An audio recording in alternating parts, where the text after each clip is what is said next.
que vous soyez attention, cette fréquence est exclusivement réservée aux urgences. Sans blague. Et vous croyez que j'appelle pour commander une pizza?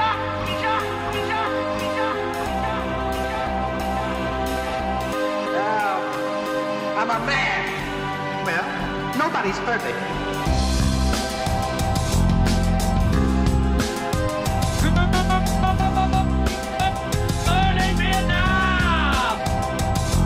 Je veux dire, j'ai l'impression d'aimer moins le cinéma qu'il y a un an. Uniquement parce que j'ai fait un film et que ce film a plu et comme ça, alors je souhaite que mon second déplaise énormément et que ça me donne envie de faire du cinéma de nouveau. D'accord, faisons comme ça. Ravi de t'avoir revu, l'ami. Bonsoir et bienvenue à tous dans Cinémascope, le programme de cette émission cinéma aujourd'hui. Détroit, La Passion Van Gogh, Kingsman et bien sûr Coexister, que notre ami Simon a insisté pour mettre aujourd'hui. Notre équipe ce soir, donc Laura, Maxime, Marie, qu'est-ce que je dis? C'est qui, Laura? Je connais pas de Laura, moi. Lisa. Mais non, mais j'ai écrit n'importe quoi. Je pensais à autre chose, c'est vrai. Maxime. Non, mais Laura, Maxime seront pas là. Je voulais le dire. Lisa, Marie, Simon, Simon, William, Gaël, et c'est tout. Évidemment, Laura. Et toi, Raphaël? Et moi, ouais, mais c'était une évidence, je parle. Donc, le jingle news aujourd'hui. Channel 4 News with 5-time Emmy Award-winning anchor Ron Burgundy. Jam Kind Sports. Alors, suite à l'affaire Weinstein, évidemment, puisque c'est un peu l'actualité dont tout le monde parle cette semaine, tout Hollywood a logiquement descendu Weinstein, sauf certains, il faut quand même le souligner, donc Lindsay Lohan, Oliver Stone et Ben Affleck. Mais à part ça, quasiment tout le monde, du coup, les répercussions dans les grandes académies du 7e art ne se sont pas fait attendre. Samedi dernier, l'Académie des Oscars avait organisé une réunion extraordinaire à Los Angeles avec tout le gratin hollywoodien, donc du conseil. Donc c'était Steven Spielberg, Kathleen Kennedy, Tom Hanks, Laura Dern, Michael Mann, entre autres. Ils ont décidé d'expulser purement et simplement donc Harvey Weinstein de l'Académie, l'homme aux 300 nominations, dont 81 récompensés. Et plus tôt dans la semaine, donc c'était les BAFTA donc en Angleterre qui avaient suspendu Harvey Weinstein de leur académie, et même le gouvernement français donc réfléchit, je sais pas si ça a été fait encore, donc d'enlever la Légion d'honneur à Harvey Weinstein qui lui avait été donnée par Nicolas Sarkozy en 2012.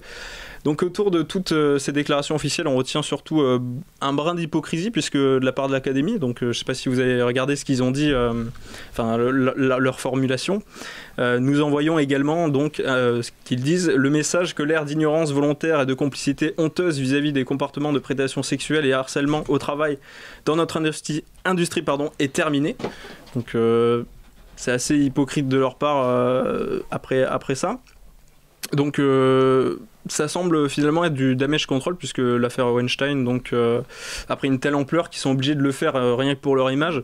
Et donc c'est un peu le cas de la Légion d'honneur, c'est juste pour leur image qu'ils font ça, puisque ça révélait aussi d'autres problèmes, puisque Roman Polanski ou Bill Cosby donc qui ont été toujours dans, enfin Roman Polanski fait toujours partie des 8400 membres donc de l'Académie, dont 30% de femmes d'ailleurs. Donc voilà, c'était pour parler donc de cet événement cette affaire qui s'écoule sur plusieurs semaines et qui va encore continuer. Aucune réaction, j'imagine. Niveau hypocrisie, Quentin Tarantino il est bien placé aussi, vu qu'il n'avait jamais entendu parler que ça fait 25 ans qu'ils sont amis. Je pense qu'à un moment donné il a dû en entendre parler ou il a dû voir des trucs aussi, je pense. Ouais, le frère de Harvey, Bob Weinstein est pareil aussi. Mais ils sont obligés, tu vois, rien que pour leur image. Ouais, donc, pour leur image aussi. Voilà. Pareil pour Cannes aussi, qui a fait exactement le même communiqué. Ouais, voilà, c'est très très hypocrite, et j'ai pas entendu quelqu'un d'assez neutre et sans le faire vraiment juste pour dénoncer sans le faire pour son image, tu vois, parce que Leonardo DiCaprio l'a fait aussi, comme tous les acteurs, mais j'avais plus l'impression que c'était moi je suis pas comme ça, que c'est vraiment mal, quoi. Il en a parlé aussi. Tu sais, ils avaient collaboré ensemble pour The Artist. Ouais, effectivement, c'est lui qui avait emmené The Artist aux Oscars. Du coup, comme il avait rien dit pour l'instant, il s'est fait un peu tomber dessus, du coup il a fait un communiqué aussi hier. Et en gros, il disait que lui aussi n'était pas au courant, mais en même temps, il se voyait pas forcément tout le temps, et c'était pas un ami, tu vois, mais bon. Après, du coup, pour le cas aussi, dont on parle maintenant, Woody Allen aussi, qui a pas mal. Pourquoi vous rigolez ? Non mais on est en train de parler de tous les mecs qui ont tous les plus gros problèmes judiciaires. Ça m'a fait. Quelques-uns, pas tous. Ouais, quelques-uns, mais c'est. Charlie Chaplin. Ouais, Charlie Chaplin, ouais, mais. Bon, lui, le truc, c'est que c'est tellement vieux que du coup, personne on s'en fout, quoi. Non, c'est pas ça, c'est que personne. Il n'y a pas de présomption, je suis désolé. Non, je dis pas ça, c'est juste que personne. Dans les académies, tout le monde lui rend hommage à Charlie Chaplin. Il est au Cinémed là. À la fac aussi. Effectivement. Donc c'est pas forcément. C'est pas forcément quelqu'un qui sera critiqué, je pense. C'est malheureux, mais. Même, il y a peu d'articles en français d'ailleurs sur Charlie Chaplin, donc il y avait. Qui s'était marié avec sa femme quand elle avait 16 ans, d'ailleurs, qu'il avait forcé à faire des trucs assez. Des contrats aussi. Assez chelous. Mais pour Woody Allen aussi, du coup, comme il continue sa carrière. Ce qui est le plus marrant, c'est que c'est son fils quoi, qui a révélé l'affaire, tu vois. C'est le fils de Woody Allen, de Mia Farrow, qui a fait toute cette investigation sur Harvey Weinstein. Ah, j'avais pas suivi ça. Tu savais pas ? Non. Du coup, il a pas voulu fouiller chez son père, peut-être, mais. C'est le fils de Woody Allen. Du coup, les répercussions, il y a eu chez Amazon, donc le directeur est parti, a été évincé, parce qu'il avait un projet de série avec, coproduit par Harvey Weinstein avec notamment, je sais plus quelle actrice française, mais voilà, il y avait des séries qui étaient en commun, et du coup, cette collaboration a fini par aussi destituer le président d'Amazon. C'est assez surprenant d'ailleurs, je trouve. Mais donc voilà, j'ai pas personne à notre réaction là-dessus. Non, enfin moi si Weinstein du coup là c'est mort pour qu'il produise d'autres films quoi. C'est son avenir il est. Pas sa compagnie, mais si, sa compagnie quand même. Son nom reste toujours là pour l'instant. Ils vont peut-être le changer comme on le disait la semaine dernière, mais. En fait, je vois pas trop ce qu'on peut dire à ce faux débat, puisque là on s'acharne. En fait, c'est une fausse chasse aux sorcières. Lui, il est tombé dans les filets de la pseudo-vendetta publique. Parce que voilà, on le projette comme ça. La justice, elle est au courant. On a cité certains cas les plus sulfureux. Après, qu'est-ce que vous voulez, nous, qu'on fasse Cannes, il n'y a même pas encore un an ou deux, voulait faire de Polanski son illustre président. C'était les Césars. Oui, c'était César l'année dernière. Mais d'ailleurs, la même machine. Quoi. William, c'est pas toi qui m'avais dit que tu avais croisé Harvey Weinstein à. Mais oui, mais on l'a croisé avec Maxence qui était là la semaine dernière, on l'a croisé à Cannes. Et c'est pas bon si vous l'avez croisé, hein. Je sais pas où vous étiez, mais. Non, on était derrière une chambre d'hôtel. On était derrière le Martinez et il s'est fait d'ailleurs interdire d'entrer par un mec de la sécurité qui a dit non, vous rentrez pas, je sais pas qui vous êtes. C'est vrai qu'elle a pas une tête. T'as du coup son directeur en gros qui lui a dit laisse-le passer sinon va t'arriver des soucis et du coup il a laissé passer. Voilà. Et vous, il y a pas une tête de mafieux quand même. Hein. Non. Non, ce qui est très bien, c'est que là au moins ils crèvent la tête sur un cas en particulier. Ce serait bien qu'ils se concentrent sur tous les autres cas et qu'on soit, comme tu dis, contre cette hypocrisie et puis surtout sur ces actes qui sont intolérables. Là on parle quand même d'un registre professionnel. Mais tu vois, il y a eu d'autres répercussions puisque Non mais on parle d'Hollywood. Non. Je te parle du hashtag qui a été lancé. Du coup, il y a plein d'autres actrices qui l'ont fait pour d'autres mecs. Tu vois, Lars von Trier qui a été par Björk, mais tu vois, c'est pas bon, même si elle a pas dit son nom d'ailleurs, je trouve ça assez bizarre. Mais après, c'est en train de tomber aussi dans la sphère publique. Il y a des femmes comme vous et moi, j'ai envie de dire, qui ont aussi dénoncé des soucis. Donc c'est en train de devenir vraiment un mouvement de foule au final. Donc j'espère parce qu'il est grand temps. Parce que c'est vrai que c'est une affaire c'est un problème pour la femme. On met surtout en avant les problèmes sexuels liés aux femmes, les violences faites aux femmes. Les hommes aussi en souffrent. Mais c'est vrai que si ça pouvait permettre, non pas de leur faire un procès complètement sanguinaire, rien à voir, mais au moins de bien poser les limites, de bien préparer les jeunes actrices, parce que la plupart des affaires, comme tu disais, c'est du passé, elles remontent sur le début de leur carrière, quand elles sont un peu candides, pressées de réussir et qu'elles ne savent pas trop à qui se fier. Donc voilà, peut-être plus protéger l'ensemble de l'industrie. Là on parle du cinéma, donc l'industrie, mais dans tous les milieux. Je ne sais pas pour vous, mesdemoiselles ou messieurs, si vous avez déjà travaillé, eu affaire à des tentatives d'agression sexuelle ou harcèlement. Moi, pour ma part, j'en ai déjà eu. Et voilà, on n'est pas à l'abri de quoi que ce soit. Donc voilà, au moins que ce soit plus hypocrite, que si ça pouvait nous servir de pilier pour baser de vraiment une meilleure... je sais pas comment dire ça, ça me touche. C'est juste, j'ai l'impression que ça va faire un gros petit pétard et puis après on va revenir comme d'habitude. Voilà. Bah ouais, mais c'est malheureux, c'est une peste le truc. C'est un peu pessimiste, mais on pourra jamais, je pense, s'en dégager parce que depuis toujours, surtout Hollywood, il y a eu toujours des histoires ultra glauques. On peut réduire, en fait, moi ce qui me dérange. On est sur Terre, il y aura toujours des injustices et tout ça. Mais là, tellement déséquilibré, le nombre de victimes et le nombre de prédateurs, c'est trop. En fait, c'est parce qu'on leur ouvre, parce qu'on leur permet, parce qu'on leur tire les révérences, qu'on leur délivre le tapis rouge, qu'on leur remet des prix. C'est pas qu'une actrice qui a dit contre Harvey Weinstein, il y en a une vingtaine. Facilement une vingtaine, une quinzaine. De tous les pays, en plus des Françaises. Ouais. Il y en a peut-être qui sont même pas exprimés. Parce que tu peux avoir la fille de Deacon qui est pas particulièrement connue, t'as vu Léa Seydoux qui est beaucoup plus connue, t'as un petit peu de tout au niveau des actrices, quoi, au niveau de la popularité. Donc, Mais même, il y avait 5 ans, je crois, il y avait une actrice qui avait donné un conseil, on lui demandait de donner Angelina Jolie, ouais. Non, c'était Courtney Love. Je crois que c'était Angelina, mais moi il y avait aussi ça. Courtney Love aussi qui parlait de Harvey Weinstein il y a 12 ans. Il y a une télé américaine par Harvey Weinstein, n'allez pas à la soirée. Ouais, voilà, c'est ça. Qui lui demande un conseil, et du coup, c'est ça, le conseil. Ce qui est aussi, drôle, c'est ironique maintenant, c'est il y a 2 ans, donc Meryl Streep qui avait aux Emmy Awards qui avait dit que c'était un dieu, Harvey Weinstein. Donc c'est vrai que l'ironie maintenant. Et t'avais eu aussi une blague de je sais plus quel acteur qui avait dit, qui avait sorti, donc c'était pour je sais pas si c'était les Oscars ou les Emmy aussi, qui avait sorti donc les 5 noms des nominés et qui avait dit maintenant mesdames vous avez plus besoin d'aller voir Harvey Weinstein, vous avez réussi. Donc, et c'était il y a 2 ans, tu vois. Donc, parce que c'était un peu un secret de polichinelle, tout le monde le savait, mais. C'est pour ça qu'il y a grave d'hypocrisie aussi. Et puis, je pense qu'il faut faire aussi une différence entre celles qui sont. Je trouve ça un peu hypocrite. Il y en a quand même qui savaient très bien. Je crois que c'est l'histoire de. Je sais plus si c'est l'histoire de la fille d'Argento ou de Léa Seydoux qui a dit j'étais dans sa chambre, après je suis ressortie toute seule, tu vois. Tu sais très bien que si tu vas, t'arrives des soucis, tu vois ce que je veux dire. Ouais, attention, t'es sur un terrain glissant là. Non, mais je veux faire une différence. C'est pas d'hypocrisie. C'est plus t'oses pas, tu veux pas. Et puis tu sais, si tu es brute, si tu dis, vous savez, il m'a fait des choses, oui, il m'a proposé des choses, ça a dérapé. Tu te tais.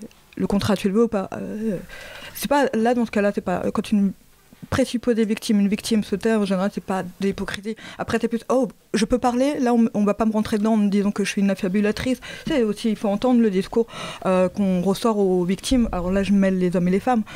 Oui, mais tu t'es laissé faire, t'as dû lui envoyer des signaux. On entend ça. Donc après, de dire, écoutez, moi, voilà, puis après... Non, je dis pas ça, mais je dis juste qu'il doit y avoir quand même une minorité de meufs, de filles qui le savaient éperdument, qui allait avoir un truc, qui allait se passer, tu vois. Non, ça, c'est pas du tout des excuses, mais il y en a. Ça a toujours été comme ça, des filles qui ont fait des trucs pour réussir. Et des hommes aussi. Et les hommes aussi. Non, mais c'est pour ça que c'est grâce aussi au fait que tout a été crédibilisé avec l'article, avec la longue investigation. J'ai plus le nom de ce jeune homme.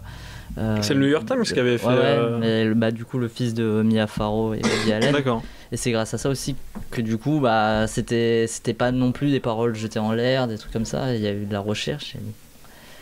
Oui, c'est ça, parce qu'avant c'était des bruits de couloir, personne prenait ça au sérieux. Ou sinon on se disait, il se les tapait, mais c'était pas. On étouffe l'affaire surtout. On pouvait étouffer l'affaire surtout. Là, c'est une voix célèbre, c'est quand même le fils de deux. De posture. Le Time a fait sa couverture dessus aussi. Maintenant tout le monde le sait, tout le monde en parle. Mais je sais pas s'il y avait dans l'histoire du cinéma s'il y a eu un équivalent pour les agressions sexuelles comme ça. Pour moi, la plus récente. Ouais, mais il n'y a pas eu de couverture médiatique aussi forte. Si à l'époque. Ah bon? Tu peux pas juger à égal le problème médiatique parce que t'avais pas Internet, les réseaux sociaux en fait. Effectivement, mais. Puis Polanski, c'est l'époque aussi, il faut rappeler qu'il y avait l'affaire Manson. Charles Manson avec. Oui, mais après Polanski, c'est aussi ressorti il y a une dizaine d'années aussi. C'est ressorti même il y a quelques semaines. Ne lâche pas ce petit. Il y a quelques secondes aussi, c'est ressorti. Aussi. Par une émission qui s'appelle Cinémascope. Je sais pas si vous connaissez. Dans les années 20, il y avait une histoire hyper glauque là d'Hollywood où il y avait un acteur qui aurait violé, après assassiné une femme. Avec une bouteille ou pas? C'est ça? Non. J'ai entendu un truc avec une bouteille hier. Non, c'est plus. Les bruits de couloir du cinéma. Non, mais c'était la première grosse affaire Hollywood un peu hard comme ça. Et tu vois, déjà dès les années 20, ça en prenait. C'est pas Griffith? Non, c'est cette période-là. Je sais plus c'est quel acteur, mais c'était un acteur connu pour être comique et tout en plus, du coup. Non, c'est.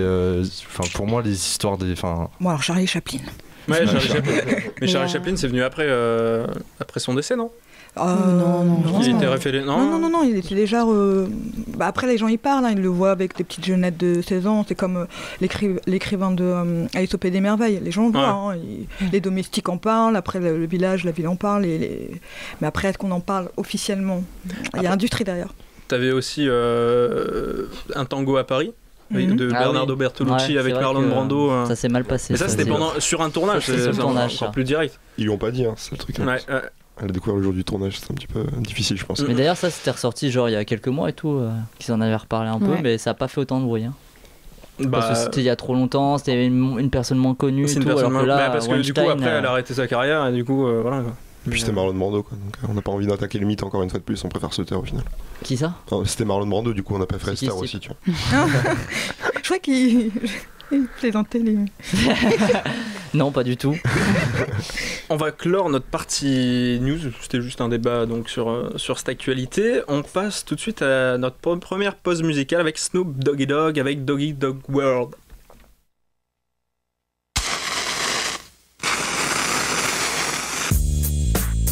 We'd like to welcome y'all to the fabulous Carolina West. I own this motherfucker, and my name is Tat-Ow. Y'all niggas know who I am, y'all niggas tan up shit. But we got something old and something new for y'all tonight. Put your hand together for Snoop Doggy Dogg, the Dog Pound, and the fabulous Dramatics. It's like everywhere I look and everywhere I go, I'm hearing motherfuckers trying to steal my flow, but it ain't no thing, cause see my nigga Coolio put me up on the game when I step through the door. You know, some of these niggas is so deceptive, using my styles like a contraceptive. I hope you get burnt, seems you haven't learned, it's the knick-knack paddywhack. I still got the biggest sack, so put your gun away, run away, cause I'm back. Why? Hit 'em up, get 'em up, split 'em up now. Tell me what's going on, it make me wanna holler cause my dollars come in ozones. Known for the break off, so take off your clothes and quit trying to spit at my motherfucking hoes. Speaking of hoes, I get to the point. You think you got the bomb cause I rode you a joint? You's a flea. And I'm the big dog. I scratch you off my balls with my motherfucking paws. Y'all's niggas better recognize and see where I'm coming from. It's still east side till I die. Why X Y as the world keeps spinning to the D-O-double-G. It's a crazy mixed-up world. It's a doggy dog world. It's a doggy dog world.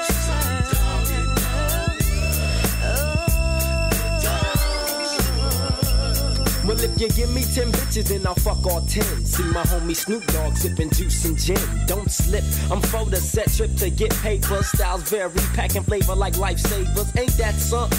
Talk shit and I'm dumping. I had your whole fucking block pumping. Don't sweat, but check the technique. I'm unique like China. You never find a bomber rhymer than this nigga behind you. So peekaboo, clear the way, I'm coming through. 1, 2, 3, you can't see me. I'm a G like that, strapped with hit hard tactics. A fucking menace using hoes like tennis rackets. It's on again, it's on and popping. All I see is green, so there ain't no stopping. I wanna see some panties dropping. I'm coming from LA. She used to chill with Dre up in Compton. All I ever could do is use that hoe. Chill out my dickies and quickies and keck flow. I'm dishing out blues, I'm upsetting like bad news. Cut off khakis, French braids, and house shoes. Corrupts the name, so all marks are catching slugs. And I smoke weed for the fuck of it. Rough and rugged shit. It's unexplanatory how I gets wicked, but it's mandatory that I kick it. Check it, I'm running hoes in 94. Now must approve it, hoes call me sugar ray for the way I be sticking and moving. Prepare for a woe, it's on. I'm head hunting. Hit the button to light shit up like Red Dome. Peep the massacre from a verbal assassin. Murdering with rhymes, packing tech nines for some action. You really don't know, do you? You fucking with a hog, you can't do me. I'm going out loony like O-Dog.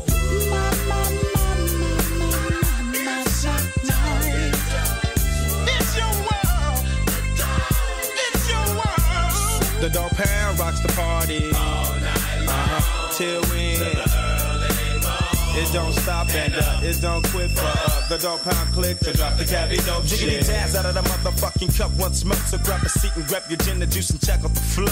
I flip flop and serve hoes with the fat dick till I die. I'm still screaming now. Bitches ain't shit. Now I'm the Mac Daddy, Hattie, not known about the CD where I'm from. Dumb diddy dumb as you groove to the gangster shit. The D-O-double-G, the P-O-U-N-D, the gangster click. Now as the pound break it down with the gangster funk. I can see and I can tell us what the fuck you want. So I legs up the chronic so I can get high. I promise I smoke chronic till the day that I die. It's a dog, it's a dog, it's a dog. It's a doggy dog world. Just cool. It's a doggy dog world. What you gonna do? You got the key. Yeah. It's a dog.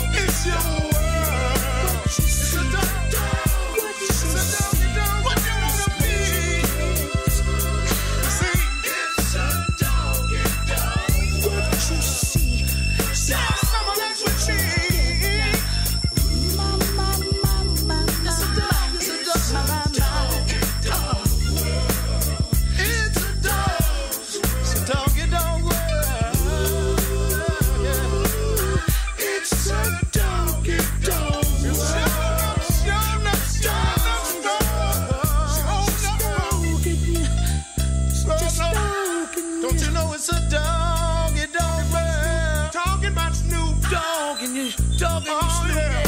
Talking about Snoop, talking about you Snoop.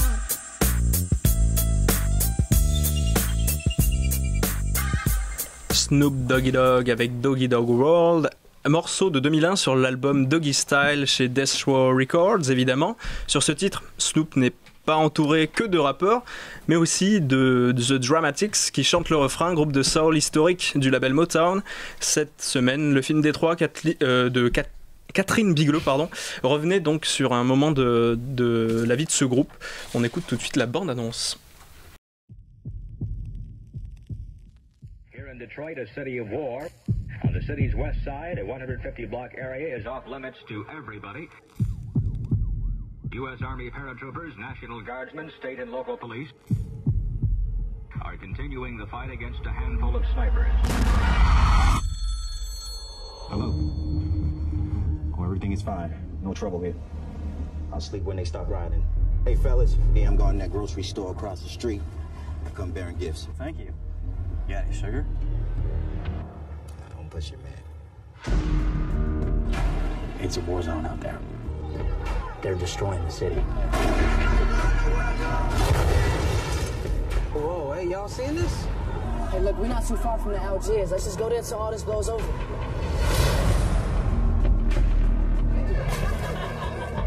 When you're black, it's almost like having a gun pointed at your face. It's like this. Hey, boy. What you doing on my street? Get that gun off me. Oh, what? Hit the dog! Shoot it. Oh, man. It's just a start. It just starts racing. Army taking fire. Shots fired. We're in the Algiers Motel. Hey, y'all, there's a bunch of police outside right now.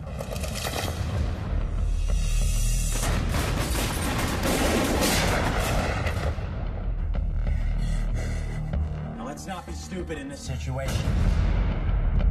You need to tell me where the gun is. I got all night, people. Tell me exactly what is going on here. I need you to survive the night.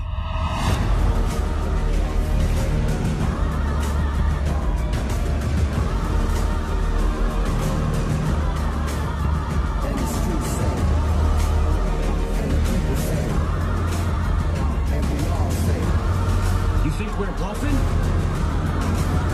We don't bluff.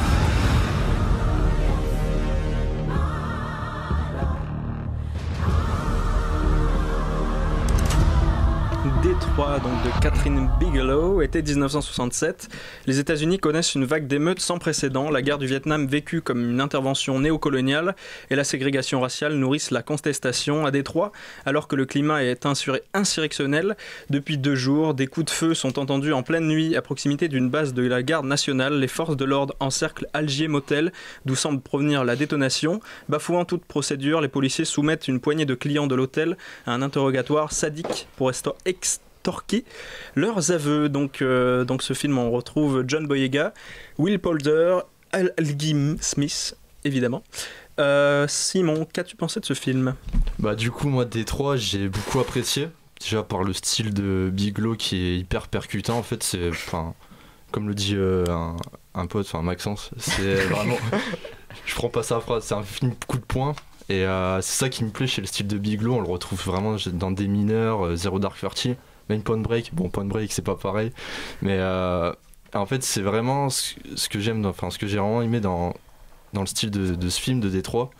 C'est qu'elle raconte en fait des sujets hyper complexes, avec des recherches documentaires assez précises, mais qui a réussi quand même à simplifier le tout et le rendre accessible pour tous en fait. Et je trouve que voilà, on tombe pas dans un truc trop complexe et avec 10 000 situations qui se passent et on se perd dans ce film. Et on retrouve une simplicité que j'apprécie vraiment chez Bigelow et que je retrouve du coup dans Détroit. Et je trouve que c'est un film qui est vraiment accessible. Bon, il est quand même violent, du coup, je sais pas, c'est pour les enfants et tout ça, mais c'est au sens qui divertit quand même en fait. Et du coup, il y a vraiment des montées en puissance de stress. Enfin, la scène dans l'hôtel, elle est juste, je l'ai trouvé assez incroyable. C'est vraiment, et ce que j'ai aimé aussi, c'est la variation entre les plans du film et avec les images d'archives et tout ce grain qui donne quand même une ambiance. Vraiment, on arrive à être dedans quoi, dans les films de Bigelow. Et je ressentais le même stress dans Des Mineurs quand Jeremy Renner il essaie de désamorcer la bombe. Et cette montée dramatique et assez puissante qui a mis là même, alors que c'est pas plus simple, mais c'est une prise en otage quoi. Du coup on pourrait se dire c'est vrai qu'il n'y a pas de tension dans une prise d'otage. Non, c'est pas ce que je voulais dire. C'est pas ce que je voulais dire, c'est que Des Mineurs, voilà, soit tu te fais exploser la bombe dans la gueule, soit tu réussis quoi. Là tu fais soit exploser par un flic. Oui, non mais il y a un côté plus psychologique dans celui-ci, parce que là, dans Des Mineurs, t'as une bombe en face de toi, c'est une machine. Là, c'est psychologique aussi, Des Mineurs quand même. Oui, mais moins. Là, t'as vraiment deux humains complètement différents qui s'affrontent.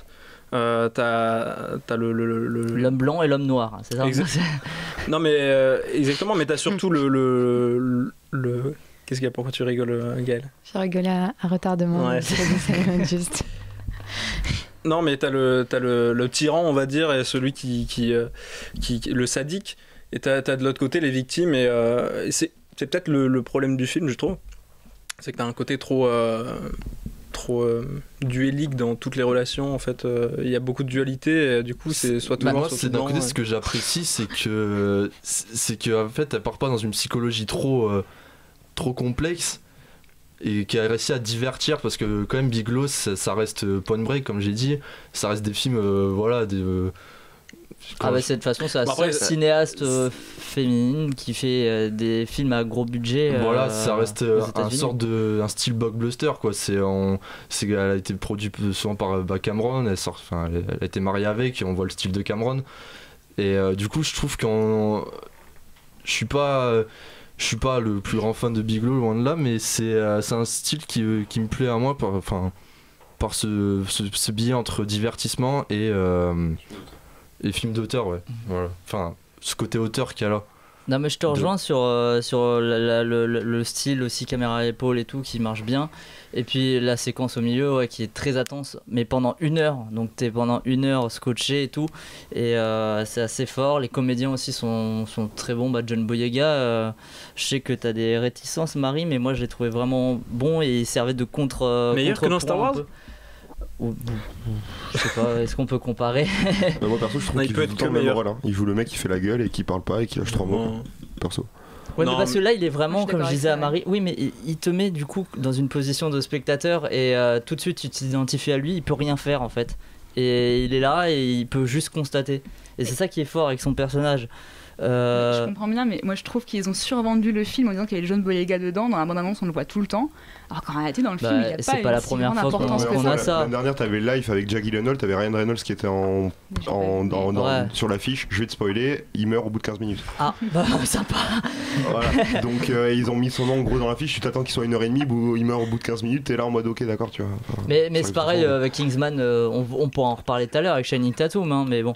Oui, c'est pour peut-être, ouais, bon on en parlera tout à l'heure. Mais Will Poulter aussi est vraiment bon. Moi surtout Jason Mitchell qu'on voit très peu, mais j'adore cet acteur qui joue aussi dans Straight Outta Compton, qui faisait Easy, et qui l'a fait un gars qui a un destin assez tragique, mais ouais, le rythme, la tension et tout, ce rendez-vous, en même temps j'aurais voulu en avoir plus, parce que finalement Catherine Bigelow elle commence son film comme si ça allait être un grand film sur Détroit. Il y a même cette première séquence où on suit des personnages, et finalement c'est des personnages qu'on ne retrouvera pas, donc au tout début on est quand même un peu perdu, parce que on se dit on suit qui et tout. C'est quand on commence à rencontrer le groupe, les Dramatics, que là on commence à avoir des points d'appui sur des personnages, et d'ailleurs très vite ça fonctionne et tout. On est attaché au personnage de Larry, de son pote aussi, ça marche très bien, mais le début j'ai pas trop compris où elle voulait nous mener. C'est pour ça que j'étais un peu déçu à la fin, quand je me suis rendu compte que ça se concentrait que sur la prise d'otage. Moi j'avais voulu peut-être un film plus monstre, puisque au début ça laissait présager ça. Et la dernière partie aussi un peu moins bonne, avec la séquence du tribunal, le procès, ouais. Vraiment le film tient surtout pour sa séquence centrale qui est une longue scène et qui est assez incroyable, de tension, tout ça. Mais le début, moi, je l'ai trouvé, j'aimais bien, c'est limite un documentaire en fait. Et vu qu'avec l'image un peu granuleuse comme ça, on était vraiment dedans en fait. Et c'est ça qui m'a plu en fait, c'est qu'on suit pas particulièrement quelqu'un, c'est qu'on soit dans une atmosphère, une ambiance qui après découle sur la scène de l'hôtel, etc. Du coup, moi au début, je m'en fichais de qui on suivait ou qui suivait pas, mais c'était l'ambiance que j'étais dedans et un peu même transcendante quand on voit toute c'était quand ils détruisent les magasins, quand tous ces émeutes, je pense que c'est d'abord Bigelow, elle a voulu viser une ambiance et une révolte. Du coup, c'est pas concentré sur les personnages qui arrivent après en fait. Ouais, mais tu peux être un peu du coup, parce que tu parlais tout à l'heure que c'était un film accessible et tout. Bon, après, ça n'a pas été mon cas forcément, mais tu peux être quand même un peu perdu au début parce que t'as pas de point d'appui. Et après, tu peux très bien créer une ambiance, je pense, du coup, parce que ça se rejoint un peu. Bon, ça a des années d'intervalle et tout. Mais The Wire, par exemple, c'est aussi une mosaïque. Après, c'est sur une série. C'est sur une série, mais. Au début, tu connais pas forcément les personnages et t'as cette ambiance aussi, tu t'en imprègnes en même temps que tu t'imprègnes aussi des personnages. Donc ça aussi, c'est intéressant. Mais d'autant que le film débute donc avec une séquence d'animation où t'as l'impression qu'on te présente vraiment, on te présente vraiment les grands faits et tout, voilà. L'état sociétal donc des États-Unis à cette époque-là. Non, des Afro-Américains surtout donc aux États-Unis. Mais le problème, c'est que tu vrilles à un moment donc sur une. Bon, après c'est plus dans la relation entre noir et blanc sur la deuxième partie, mais tu vois les personnes qu'on suit donc à l'hôtel, ils font pas du tout partie de la révolte, tu vois. Et donc j'ai l'impression qu'on les déculpabilise dans ce sens-là et que la révolte du coup on la traite pas vraiment cette révolte-là puisqu'on prend des gens qui ont rien à voir avec cette révolte. Lisa, tu voulais réagir? Moi j'ai été mitigée par rapport au film, donc je dirais qu'au niveau visuel, je vais rebondir sur ce que vous avez dit, j'ai trouvé ça très bien, c'est un film du cadre pour le cadre, et il est très bien maîtrisé, il est rythmique, immersif, mais pour ma part là où je suis mitigée c'est par rapport justement au tenant, au point central du film, puisque c'est un fait historique malheureusement, et c'est sur la ségrégation, les conséquences aussi de l'immigration, et de la colonisation et tout ce qui s'ensuit et comment en fait on se retrouve troisième, première, deuxième génération dans un endroit qui n'a pas nos repères, qui nous attend pas. On est en train de vivre les facteurs du racisme, de l'économie et tout ce qui s'ensuit. Et du coup en fait là où j'étais un peu, moi on me l'a pas vendu avec des acteurs en particulier. On m'a plus vendu comme c'est une histoire qui a été tue pendant 50 ans et maintenant on va un peu comme ce qu'on disait sur le débat par rapport à l'industrie cinématographique et la sexualité non désirée, et là par rapport à un problème qui se répercute aussi dans le présent, et de se dire bon, à l'époque on a tué les choses, on a débordé, on a fait des atrocités, maintenant on va pouvoir en parler et puis remettre un peu les pions sur le bon échiquier.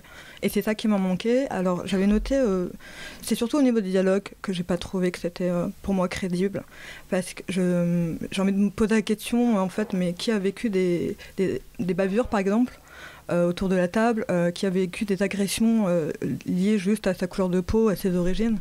Et je pense que quand on en a vécu ou quand on est très en pâte, enfin moi c'est ce que j'ai vécu. Mais attention aussi là, si t'en as vécu c'est peut-être en France, mais là aussi on se place aux États-Unis dans les années 60, donc c'est encore différent aussi. Non mais là le spectateur il est pas aux États-Unis, il est dans le monde. Bah oui, mais alors à ce moment-là n'importe quel film que tu vois. Je te parle de mon ressenti. Et mon ressenti c'est que j'ai trouvé. Oui mais tu demandais le nôtre, c'est pour ça. Non mais le film a été fait maintenant.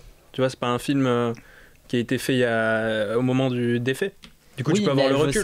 Oui, mais elle veut s'imprégner de l'atmosphère de l'époque. Non, elle le fait très bien par l'image et tout, par le grain. Du coup, ça se ressent aussi dans les dialogues, j'imagine. Bah oui, mais attends, par exemple, quand tu prends il y a trois marques du racisme, de la ségrégation, ce sont les trois policiers. En fait, à l'époque, même toi qui l'as pas vécu, tu t'imagines bien qu'il ne devait pas être un ou deux un peu placés au hasard qui étaient en train de faire de la torture mentale et physique à des pauvres jeunes gens, juste parce qu'ils étaient différents au niveau de leur couleur. j'ai cherché des explications. En fait, elle le reconnaît elle-même. Elle a réduit plein de policiers, plein de personnes, à ces 3 personnages. Donc là, ça répond à ma question. Parce que je me suis dit quand même au niveau des dialogues, quand tu vis une bavure, quand tu vis une agression ou des propos racistes, j'ai relevé un mot que je déteste, mais je l'ai entendu, négro, une fois. Je trouvais ça un peu... Pour le coup, j'ai trouvé ça un peu léger de ne pas l'entendre plus souvent. J'ai eu les noirs, ça sent mauvais. Mais après, je peux pas vous dire que je me suis sentie... je crois aussi que psychologiquement, là je peux faire un autre recul, c'est que moi j'ai plus de l'empathie pour les racistes, puisque c'est mon travail à moi. Et là je pense aux Américains. Pourquoi je sais pas si vous avez un peu suivi la polémique qui s'est aussi passée avec Coppola et que j'avais un peu trituré là-dessus, mais là je l'ai pas. C'est que les Blancs, la communauté blanche va plus se mettre à la place des héros noirs. Je crois que c'est ça qui fait qu'il y a eu autant de critiques, et d'ailleurs les pauvres, c'est horrible, on en est encore là, on doit vraiment se remettre en cause, plus jamais. Et je pense que peut-être les métis, les gens qui sont marqués par leurs origines vont plus faire un transfert avec les bourreaux qu'ils vont rencontrer ou les bourreaux que leurs ancêtres ont rencontrés. Je pense que c'est peut-être ce clivage qui fait qu'on ne peut pas recevoir la même critique. Tu parles de carafe d'eau là ? Je comprends plus. Qu'est-ce que tu dis ? Et moi j'ai beaucoup apprécié le film et je vois ce que tu veux dire et d'autres. Je trouve gentillet, c'est tout. Je trouve pas que je suis dans un film coup de poing, violent, raciste. J'ai pas pleuré en me disant mon Dieu c'est horrible ce qu'on peut dire, ce qu'on peut faire. J'ai bien vu les mêmes images que vous. Des films violents, la liste de Schindler, American Historic, j'en ai bouffé. Mais là j'ai trouvé ça justement gentillet, facile, accessible. Mais le meilleur exemple c'est les soldats de l'armée qui viennent après et eux qui sont dans le film en tout cas on les dit ils sont pas racistes du tout. Non. Et même il y a des moments où ils sont vraiment traignés c'est mon ami qu'est-ce qui t'arrive c'est vraiment très forcé et du coup on voit que c'est appuyé et que mais ils sont quand même ils sont pas intervenus, on voit rapidement qu'ils partent. Il y en a un qui a sauvé un jeune. Oui voilà, il y en a un. Oui mais et du coup il offre un peu ce contrepoint on va dire, mais bon. Après vous voulez pas peut-être tomber dans un manichéisme un peu pathos. Elle tombe un peu là-dedans même si. Oui mais c'est pas tomber dans. Oui non mais c'est vrai. Je veux dire. C'est la réalité. Tu vas pas te mettre. Non mais c'est clair, je suis d'accord que ça aurait pu être plus violent. Plus réaliste. Plus réaliste. Mais tu prenais l'exemple de la liste de Schindler, c'est par exemple souvent, moi je l'aime bien ce film, mais souvent on dit que c'est un film qui fait pleurer qui tire l'alarme, etc. Pour le coup, t'as vraiment un côté immersif au niveau surtout moi du dialogue, de ce qu'on a pu entendre, de ce qu'on a pu voir. Et là, je vais passer pour une grosse nana qui a envie que tout le monde se torture, se fasse. J'entends, mais c'est pas ça. C'est plus que la polémique en fait qui se passe, c'est qu'on va lui reprocher un peu ce que j'ai reproché à Coppola, mais avec elle j'ai pas ce problème-là. C'est une femme blanche issue des quartiers bourgeois qui s'approprie un film qui parle de quelque chose d'actuel, de très difficile, très compliqué et qui fait jaillir le sang et les larmes. Elle le prend, ok, soit. Quand le début du projet a commencé, les critiques sont toutes emballées. Oui, c'est une femme blanche qui va le faire, c'est une femme, c'est super. Donc très bien. Le problème, c'est que quand on voit le film, je me dis, et c'est peut-être parce qu'elle est blanche, bourgeoise. Ouais, mais ça, c'est un avis avant le film. Non, après. Non mais oui, mais même avant le film, tu peux avoir cet avis-là. Oui, peut-être. Moi, je l'avais pas. Moi, je m'en fiche de la couleur des origines. Non, mais là, tu parles pas du film, tu parles juste du projet. C'est le projet, c'est le film. Oui, mais non, mais ce que je veux te dire, c'est que avant de voir le film, t'avais cette réflexion. Je savais même pas qu'elle était blanche. Catherine Bigelow ? Non, je sais même pas. Ah bon ? Je regarde des films, mais je regarde pas. Non, mais elle est connue, mais. Ouais, enfin, tu sais. Et du coup, non, mais après avoir vu le film, il n'y a pas une image de la réalisatrice à la fin du film. Comment tu peux. Du coup, parce qu'après, j'ai fait des recherches. Oui, voilà. Mais quand t'es sorti de la salle, ton avis, du coup, était. Mitigé, c'est ce que je dis. Et après, je voulais me renseigner pour savoir pourquoi je ressentais ça. Et après, c'est pour ça que j'ai eu des explications par rapport à ces interviews. C'est ce que je fais à chaque fois. Je vois un film, je prends ce que j'ai à apprendre. J'ai pas envie de répéter des choses que m'auraient traversé l'esprit ou pas du tout. Pas mon intérêt, sinon je ferais pas des chroniques. Mais je sais pas, j'ai l'impression qu'on se comprend pas. Moi, j'ai trouvé que c'était gentil, c'était accessible, c'était pas. Mais moi, je vois ce que tu veux dire en fait. Je vois ce que tu veux dire, c'est-à-dire qu'elle a mis 3 méchants, mais je suis pas sûre qu'on se dise les blancs étaient méchants là, alors qu'en fait, les blancs étaient les méchants. Ouais. En effet, c'est les blancs étaient les méchants, il y avait des exceptions, mais les blancs étaient les méchants. Et c'est vrai que là, au final, ces 3 personnes étaient méchantes, en gros.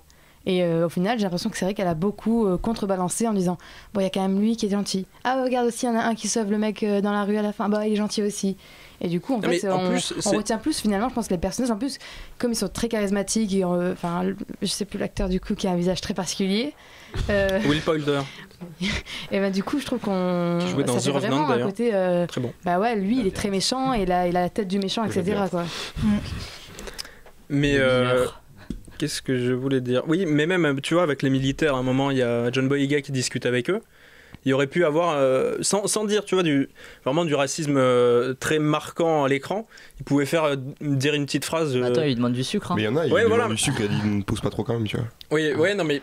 Ça, c'est c'est très léger, c'est très léger, tu vois. C'est très léger. Mais c'est très léger parce qu'il réagit bien, John Boyega, tu vois. S'il part au quart de tour, ça peut être beaucoup plus. Non, mais bien sûr, mais je te parle pour le spectateur. Oui. C'est une anecdote. Enfin, il faut que tu dises sucre de canne. Enfin, tout ça, tu fais la réflexion. C'est pas direct. Tu vois ce que je veux dire ? Ouais, c'est pas frontal. C'est ce que je reproche. Enfin, c'est qui fait que ce film, je suis mitigée. Oui, parce que c'est un film aussi. qui se veut historique, comme tu disais. Il y a des archives. Elle a fait beaucoup de recherches et tout. Moi, je me dis bon, entre j'ai pas envie qu'on tombe dans du pathos en nous disant regardez les méchants blancs parce que c'est faux aussi, mais qu'on me dise écoutez, en fait il y en avait 3 et encore on n'est pas vraiment sûr qu'il soit raciste, peut-être il y en a peut-être un parce qu'il est pas très cultivé, peut-être qu'il y a un problème sexuel donc avec la femme, ça va trop à tâtonnement, pour moi il n'y avait pas de dualité en fait, c'était ce que j'aime dans la nature humaine, c'est que oui, il y a des nuances. Il y a des très méchants, des gens qui font des actes monstrueux. Mais là, j'ai l'impression que justement, je suis partagée, parce qu'il y a ce discours de cette femme qui prend à bras le corps un sujet important dans son pays, qui se passe et qui se revisite à l'heure actuelle malheureusement, et elle me délivre un truc où j'ai les critiques, c'est poignant, c'est bouleversant, c'est film d'année. Je sais pas si je comprends bien ce que tu dis, mais j'ai l'impression qu'en gros tu nous dis que t'aurais aimé que le film aurait été mieux s'il avait été vraiment noir et s'il avait vécu des choses comme ça. En fait. J'ai parlé de la polémique, pardon, lapsus. La polémique qui se fait à l'actuel, parce qu'on demande, il y a plein de gens qui te demandent justement est-ce que la communauté afro-américaine justement revient sur ce que tu disais aussi, Gaël, parce que toi a priori tu comprends un peu ce que j'essaie de dire, mais la polémique c'est ça, peut-être que ce film est un peu baveux et lissant par rapport au vrai fait, parce qu'elle est blanche, et peut-être que c'est à une femme noire ou à un homme noir de faire le film, et là je m'étais renseignée aussi là-dessus, elle avait rétorqué oui mais ça fait 50 ans que cette histoire et attend quelque chose, personne le prend en charge. Je l'ai pris. Mais on a envie de lui rappeler aussi que la communauté noire, elle n'a pas le même niveau qu'elle, elle n'a pas le même poids au niveau de l'industrie. Après, elle peut faire la production, comme elle le fait avec Pablo Larraín, qui est en Amérique latine et qui pourrait pas... Elle le fait sur certains films, donc elle aurait pu produire juste. Mais je pense moi ça revient à cette question d'accessibilité parce qu'on le voit au début avec les images d'animation un peu picturales africaines. C'est vraiment des images issues de la culture picturale africaine. D'accord, ok. Non, parce que moi, j'avais un ressenti un peu comme on apprenait un peu une leçon en fait pour des enfants dans un lycée, dans un collège. Et en fait, moi, c'est vraiment ce ressenti que j'ai eu. Du coup, peut-être c'est pour ça que le film veut pas être trop violent non plus. Et en même temps, il est quand même violent. Hein. Ouais, tu le comparais tout à l'heure à la liste de Schindler. Moi, je trouve que la comparaison est pas possible. Parce que la liste de Schindler, les faits qu'il raconte sont dramatiques et auraient pu être à l'écran pour être plus violents. Il n'y a pas de sang dans la liste de Schindler. Non, mais par exemple, il y a pas de blanc, on prend quand même la liste. Non, mais il y a pas de tas de cadavres qui remontent. Là, c'est coup de poing, vraiment. Il te montre des scènes très, très violentes. Non, moi, je l'ai trouvé assez violent, disons, mais je comprends le ressenti de. Merci. Je comprends aussi. Mais moi je pense on comprend tous. Allez. Non, en vrai mais après je pense qu'elle a bien fait quand même d'avoir une question d'accessibilité, parce que si on fait un film trop violent, on peut pas parler d'un sujet qui touche encore notre société. Et si on fait un film Tarantino avec Django Unchained, c'était super violent. Ouais, mais même si c'était plus fictionnel. Tarantino, du coup, c'est une fiction. S'il avait pas fait mais là ça, aussi, on l'était retombé dessus parce qu'il était blanc. Ouais, mais Tarantino, après, on va pas le montrer à des collégiens. Ça non plus. Détroit non plus, mais d'un côté, je trouvais, en tout cas, c'est le ressenti, c'est vraiment cette question de. De toute façon, c'est pas un film d'histoire sur Détroit, c'est un film d'histoire sur une prise d'otage. Enfin, moi, je dis plus. C'est le titre du film. C'est pas, pour moi, c'est absolument pas un film sur les problèmes raciaux. Enfin, en gros, le problème de racisme, il est dans une prise d'otage. Mais on le voit pas sur la ville ou sur. Mais le problème, c'est pour ça qu'on. Au début, mais justement, tu vois que 5 minutes dans le film au final. Ouais, mais finalement, on en parle aussi parce qu'on a toute cette première partie du film où on n'est pas encore dans la prise d'otage et toute la fin, c'est là où ça devient aussi problématique. Et il y a le procès dont tu parles. Voilà, si elle s'était concentrée que sur la prise d'otage, peut-être que là l'ennemi aussi aurait pas eu de personnalité avant, du coup ça aurait été plus marquant, plus fort, alors que là comme elle nous fait toute cette introduction et cette conclusion, on est quand même finalement obligé de parler de ces problèmes qu'il y avait entre les noirs et les blancs. Je termine juste là-dessus par rapport au procès. Là aussi, il y a un petit souci. Le procès, en fait, c'est pas deux inspecteurs tout mignons qui ont pu permettre ce mais procès. Ça, c'est toujours réduit. Ce sont les habitants de la ville de Détroit qui se sont battus pour avoir ce procès. Ça, c'est pas marqué non plus dans le film. Donc, moi, j'aime bien quand on me dit ça se veut historique, ça se veut des recherches. Après, tu t'arranges avec, mais t'arranges pas avec la vérité. Parce que pour moi, c'est encore bon. Le noir, c'était bien gentil. Mais c'est pas la première fois que ça a été fait aussi. De toute façon, c'est très bien écrit à la fin du générique.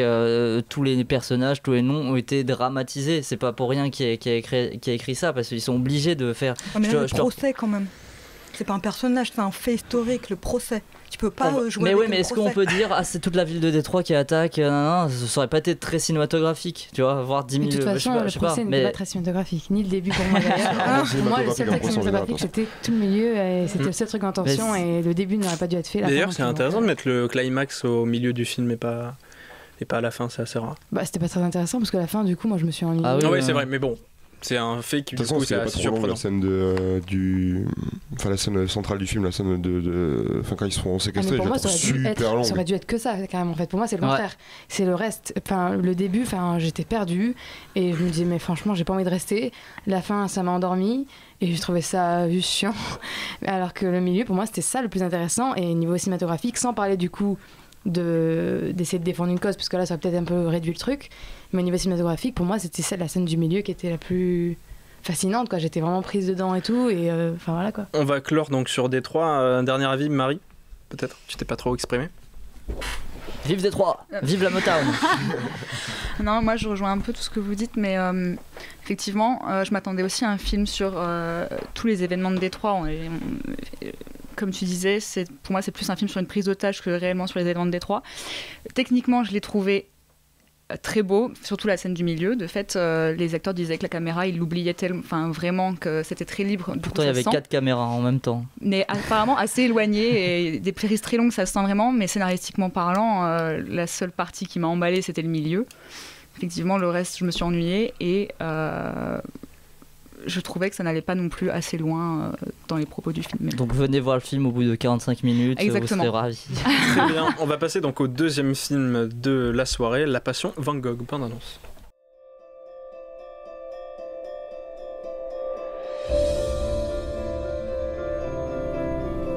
Il s'est donné la mort. Comment un homme peut se sentir apaisé et mettre fin à ses jours quelques semaines plus tard? Il l'a écrite avant de mourir.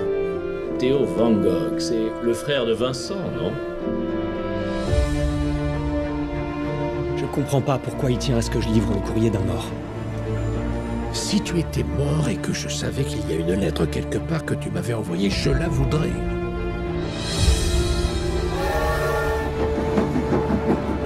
Alors, qu'est-ce qui vous amène à Auvers? Je veux faire quelque chose de bien pour Vincent.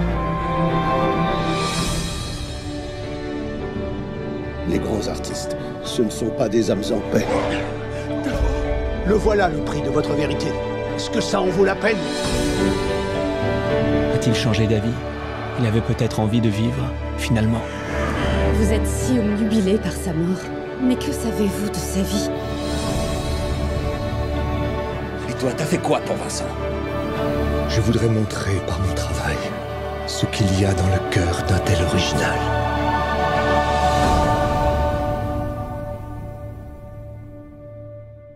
Paris était 1891, Armand Roulin donc est chargé par son père, le facteur Joseph Roulin, de remettre en main propre une lettre à un frère de Vincent Van Gogh, Théo. En effet, la nouvelle du suicide du peintre vient de tomber. Armand, peu enchanté par l'amitié entre son père et l'artiste, n'est pas franchement ravi par sa mission. En interrogeant ceux qui ont connu l'artiste, il découvre bien sa vie a été surprenante et passionnée et que sa vie conserve une grande partie de mystère. Donc c'est un film d'animation assez spécial. Qui veut commencer dessus ? William. Donc moi je pense qu'il faut préciser déjà que c'est le premier film de l'histoire, si j'ai bien compris, à être entièrement peint et entièrement dessiné déjà, donc c'est quelque chose d'assez oui, mais il y a des vrais acteurs. Oui, il y a des vrais acteurs, mais ça entièrement peint au niveau de l'animation, enfin ça a été jamais fait quoi, donc c'est déjà super. Enfin, faut le préciser. Et, pour un long métrage, ça n'a jamais été fait. J'ai déjà vu des courts métrages comme ça. Et c'était super bien. Enfin, moi qui suis pas fan de cinéma d'animation de base, j'ai trouvé que le sujet était vachement bien, qu'au niveau du thriller et de l'histoire, c'était assez prenant. Thriller carrément non, thriller, enfin, c'est un film d'enquête quoi. Ouais. C'est un film d'enquête intrigue quoi. C'est vachement bien tenu. Et puis, c'est fait, l'animation est faite comme n'importe quel tableau de Van Gogh en fait, donc c'est super apaisant. Enfin, moi personnellement, je pouvais y rester 10 heures, enfin des heures et des heures devant, et je trouve ça tellement apaisant. J'étais vraiment super bien quoi. C'est très beau à rader, et c'est vraiment super bien fait parce qu'au final, on voit vraiment les couches de peinture au niveau des personnages ou des scènes, des dessins. Et donc ouais, c'est un super bon film. Et après, ce que j'ai trouvé un petit peu négatif, c'est que j'ai trouvé qu'il y avait un petit peu trop de personnages au niveau de l'intrigue. Des fois on s'y perd, et le truc au final de l'animation, c'est que par exemple sur les scènes où par exemple un personnage va être au fond en arrière-plan, vu que c'est en dessin, on va pas voir trop son visage, donc au final vu qu'il y a tellement de personnages, on va pas comprendre directement de qui on parle. Du coup on est un petit peu perdu pendant quelques secondes jusqu'au moment où on entend soit sa voix qu'on a bien entendue, soit un prénom direct. Et qu'est-ce que je peux raconter de plus du film Non, c'était bien, la voix de Pierre Linné était assez apaisante aussi. Et non, c'est bien, voilà. On n'a rien à dire de plus. Moi, ça m'a fait penser à un FMV, tu vois, les jeux en point and click. On a parlé tout à l'heure. Tu vois, parce qu'il y a énormément de personnages, et donc ce film revient sur. Il s'intéresse à plein de personnages autour de Van Gogh pour essayer de faire le portrait, ça c'est le terme exact, de Van Gogh, un peu ce personnage mystérieux, parce que chacun a sa vision de l'homme. C'était assez intéressant parce que Van Gogh, c'est un des artistes, je crois, un des peintres qui a été le plus représenté au cinéma.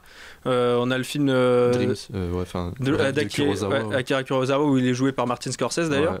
Il y a un épisode aussi de Doctor Who. Il y a le film de Maurice Pialat, Van Gogh. Ouais. Il y a plein de visions de Van Gogh au cinéma, et là je trouvais ça intéressant de le refaire et de le mettre en avant par le style, et seulement par le style, mais surtout par le style, parce que là il y a un petit souci d'écriture, je trouve que du coup comme c'est des entretiens à chaque fois, ça marche en interview, c'est une enquête qui est assez longue, et même si du coup on profite de chaque avis de personnage, mais du coup on s'ennuie assez rapidement. Qu'est-ce que t'en as pensé, Lisa ? Moi j'ai trouvé que c'était un bijou visuel, tu l'as dit, une révolution technique, doublée d'une intrigue captivante. En fait, je répète ce que vous avez dit, j'ai passé un excellent moment, j'étais heureuse. Voilà, en plus Van Gogh m'a beaucoup touchée depuis que je suis petite. J'ai grandi avec une maman qui était au Beaux-Arts et tout ça. Donc, et puis il y a ce côté aussi que j'aime. Alors c'est bizarre, mais c'est troubles mentaux. La bipolarité, ça me parle aussi. Donc j'avais besoin, après avoir vu quelques copies des manuscrits, qu'on me le montre. Et puis on me l'a montré de la plus belle des façons. Et je pense que Van Gogh, il est très très heureux et qu'il y a une étoile ce soir qui va vraiment briller.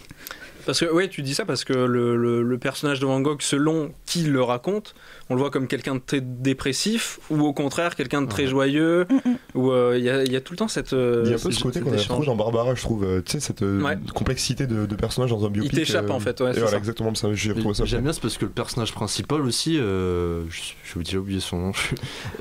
Armand Roulin. C'est pas juste un personnage qui sert à faire l'enquête, c'est que en fait l'histoire de Van Gogh lui rejoint lui parce qu'il est un peu comme lui, il veut montrer que c'est pas juste un bon à rien, et que il veut prouver aussi quelque chose, tout comme Van Gogh à la base dans son histoire, parce qu'il s'était fait ses parents l'ignoraient totalement, il disait qu'il arriverait à rien, et voilà, il a réussi, et voilà, je trouve que c'était bien qu'il y avait comme vous dites, qui transcende. Voilà, c'est ça, enfin il y a vraiment on peut faire un parallèle entre les deux quoi, et moi ce qui m'a vraiment plu aussi, j'ai adoré les tableaux en couleur, ils sont magnifiques, enfin Van Gogh, je trouve ça magnifique, mais c'est vraiment en noir et blanc aussi, j'ai trouvé ça, mais c'est plus les tableaux, c'est des dessins, ça le travail de lumière et tout, ça faisait vraiment expressionniste. C'est du fusain, on dirait un peu. Je trouvais ça incroyable quoi, c'était même il y avait un travail cinématographique total dedans, et avec la vue subjective, Il y avait des plans aussi bien cadrés. Il y avait vraiment, c'était un travail. Et tout en se rapprochant aussi de tableaux, quoi. C'est ça, le truc. Oui, parce que à la fin du film, on voit donc dans le générique. Dans le petit carnet, c'est super. Dans le petit carnet, on voit plusieurs. Parce que je connais pas tous les tableaux de Van Gogh. Il y en a plus de 2000, tu sais. Mais comme en fait, comme ceux qui me viennent tout de suite en tête, c'est pas des tableaux c'est pas des portraits. Et que là, en fait, à chaque fois, donc il y a tous ces personnages qui entourent la vie de Van Gogh, il les a déjà peints, en fait, et on les retrouve dans le petit carnet avec le vrai acteur, enfin dans le film, l'acteur et l'original donc de Van Gogh, c'est assez magnifique. C'est le seul truc que je pourrais reprocher, mais franchement, c'était léger. C'est vraiment le côté un peu comme RPG, quoi, jeu vidéo RPG. Je vais voir ce personnage pour avancer dans ma quête. Après, je vais voir ce personnage. Ça faisait très ça. Après, une petite scène atmosphérique. Après, ça en revenait sur le personnage. Mais bon, après, ça m'a pas. Sur une heure et demie, ça va, quoi. Après, c'est peut-être. Est-ce que c'est pas aussi le problème de l'animation au final, avec ce truc de te peindre aussi, tu pouvais pas montrer non plus tu pouvais pas par exemple montrer des courses poursuites ou beaucoup de mouvements, parce que c'est compliqué à faire. Donc c'est peut-être pour ça aussi que fallait peut-être se recentrer sur. Après, c'est pas une histoire statique et courses poursuites aussi. C'est vrai que c'est une histoire très calme. Course poursuite avec Van Gogh, quand même. Non, mais pour essayer d'expliquer mon propos sur le fait que tu pouvais pas non plus aller trop loin au niveau de la peinture, donc je pense ça aussi ça va bien avec le style le style de tout peintre, c'est que tu te poses et tu restes avec parce que il peignait en fait chaque personne qu'on voit donc dans le film, il l'a peint déjà, et du coup il y a un peu cette tu disais Simon, avec la projection de Armand Roulin, qui est le personnage principal du film, avec Van Gogh, avec le montage parallèle avec les flashbacks qui sont pas vraiment des flashbacks, qui sont plutôt des imaginations de Armand Roulin. Et en fait, du coup, je me dis que Armand Roulin se met avec ce personnage pendant 1 heure, et Van Gogh se mettait avec lui pendant 1 heure pour le peindre et pour bien le représenter. Ouais, c'est exactement ça. Ce que j'ai ressenti. Je sais pas quoi. Il y a un petit côté psychédélique dans ce film que je trouve, et qui est. Je vais refaire mon petit truc sur Détroit. Voilà pour moi un film qui répond de A à Z à ce qu'était en partie Van Gogh, et ce que le public en a aussi comme souvenir, et celui qui va le rencontrer en grandissant. Là, le travail est fait pour moi de A à Z. J'ai pas de sentiment mais il y a une petite partie de Van Gogh que j'ai pas vue, que j'ai pas saisie. Dans Détroit, c'est ce que j'ai ressenti par rapport à la cause afro-américaine. Voilà. Le petit problème périfilmique, on va dire, du film, c'est que c'est pas un film français. C'est un film polonais et anglais. Ouais. Donc à la fin, on a les lieux de tournage. C'est assez dommage d'ailleurs qu'on n'ait pas pu. Je pense que c'est des questions économiques. Je pense que pour Pologne, on puisse pas faire un pays qu'en France, je pense. Non, mais toute l'équipe du film est soit en anglais, soit polonais. Je pense que c'est des raisons économiques à mon avis, mais bon. Puis il n'y a pas eu de. Je crois qu'il n'a pas été dans des festivals. Annecy, non? Annecy, il a eu le public. T'es sûr de ça? Ouais, public à Annecy. D'accord, mais en tout cas, j'avais pas tellement entendu parler avant de voir les bandes annonces. On va le voir, quoi. Oui, allez le voir, c'est super. Exactement. Donc la passion Van Gogh. On va passer donc à notre 3e film, Kingsman, le Cercle d'Or.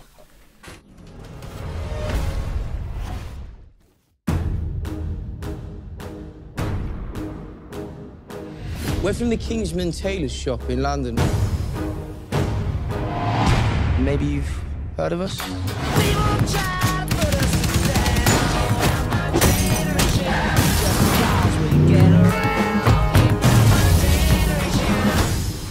Today marks the beginning of a new age. Wait, I'm gonna show you. Say goodbye to the Kingsman. Kind of got a bit of a save the world situation here. Welcome to Statesman. As your American cousins, we'll be working side by side. Let's get started.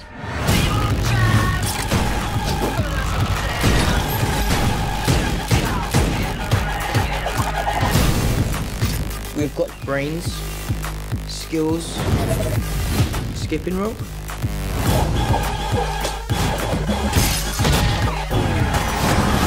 It's a lasso. Whatever.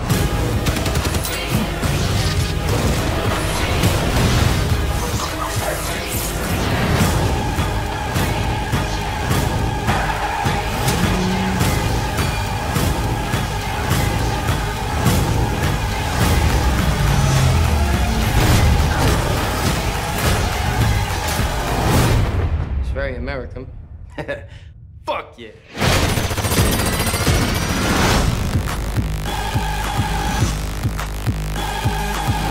Manners maketh man. Do you know what that means? Cela veut dire.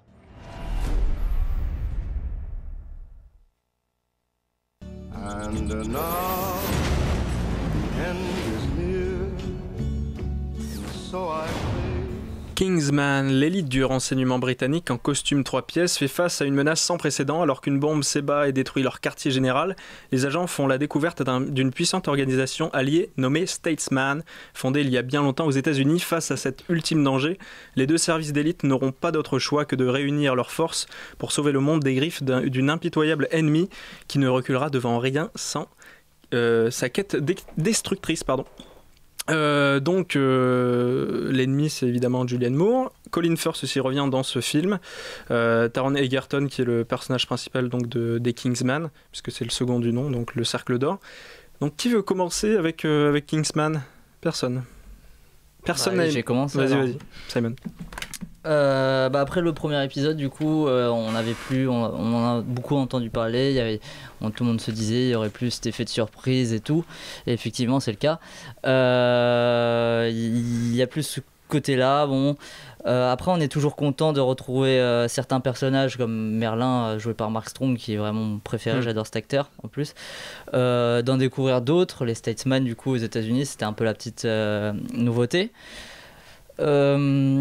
J'ai trouvé quand même que les effets spéciaux ils sont toujours aussi ridicules à certains moments. Je parle notamment des bâtiments, ce genre de trucs, ou même quand on sait que le plan est complètement numérique dans les scènes d'action et tout. Mais encore, ça le fait parce que ça participe un peu au côté cartoonesque et BD du film. Le style de Vogue, de toute façon, il va là-dedans. Les décors et tout. Par exemple, le Poppyland de Julianne Moore, c'est complètement... c'est une bande dessinée, quoi. Donc encore ça passe, mais je suis un peu plus déçu du côté du côté comique. J'ai trouvé que c'était un peu moins drôle que le premier, qu'il y avait certains personnages qui étaient moins bien travaillés. Par exemple, j'ai eu des moments de malaise avec Elton John, parfois c'était gênant, j'ai trouvé, mais bon. Aussi, on est en avance parfois sur le film, du coup, quand certaines scènes débutent, j'avais envie vite qu'elles se terminent parce que je savais déjà ce qui allait se passer et tout, c'était un peu gênant. Après, il y a des trucs quand même intéressants. Reprise de certaines séquences du premier qui sont rejouées ou déjouées, ça c'était pas mal. Le combat final aussi sur Word Up de Cameo. En plus, je venais de me revoir la chanson sans savoir qu'elle serait utilisée, tu vois, le clip et tout, sans savoir qu'elle serait utilisée. Korn, Word Up. Non, c'est Cameo. Oui, la version de Korn, c'est un remix. C'est un remix sûrement, oui. Okay, voilà, et au hasard, et comme de par hasard, il y a cette musique dans le film, et c'était vraiment jouissif, incroyable, un espèce de plan séquence, faux plan séquence du coup, mais vraiment très fun. Mais du coup, pour moi, voilà, le problème du film, c'est un peu il y a un peu un symbole de ça, c'est le personnage, la princesse, là, Tilde, qui est jouée par Anna Strom, et dans le premier épisode, en fait, j'ai trouvé ce qui était une blague en fait dans le premier épisode, son personnage et la blague qu'il y avait avec le cul et tout, non mais c'était vraiment ça. Le sodomie. Voilà. C'était vraiment ça la blague du premier, et finalement la blague elle est devenue réelle et elle a duré, et au bout d'un temps elle fonctionne plus, je trouve, et en fait c'est juste ça, c'est un peu symbolique du film, malheureusement. Tu vois, t'étais surpris finalement. J'étais surpris. Ah oui, j'étais surpris qu'elle soit là. Alors dis pas que c'était pas surprenant. Toi, tu veux défendre le film, toi, ça se voit. Hein. Vas-y, Gaël. Non, j'ai trouvé des défauts. Effectivement, il était un peu moins percutant que le premier, mais je pense juste que c'est parce que le premier existait et pas parce qu'il a des vrais défauts. Et après, il y a quelques aspects que je trouvais un peu légers, mais franchement, c'est rien. C'est vrai que quand le mec agresse Colin Firth dans le bar, c'est un peu bizarre parce qu'il n'y a vraiment aucune raison pour l'agresser et que c'est un peu bon, allez, trouver une excuse. La mort d'un des personnages au début, qui était important, je ne vais pas trop dire, un personnage féminin. Je trouve que c'est bizarre aussi qu'il le bâcle. Une autre mort aussi, je trouve. En fait, c'était pire que Détroit, quoi, ce film. Hein. Qui est là pour dramatiser, je pense, mais je trouve qu'il y a aussi un peu bâclé.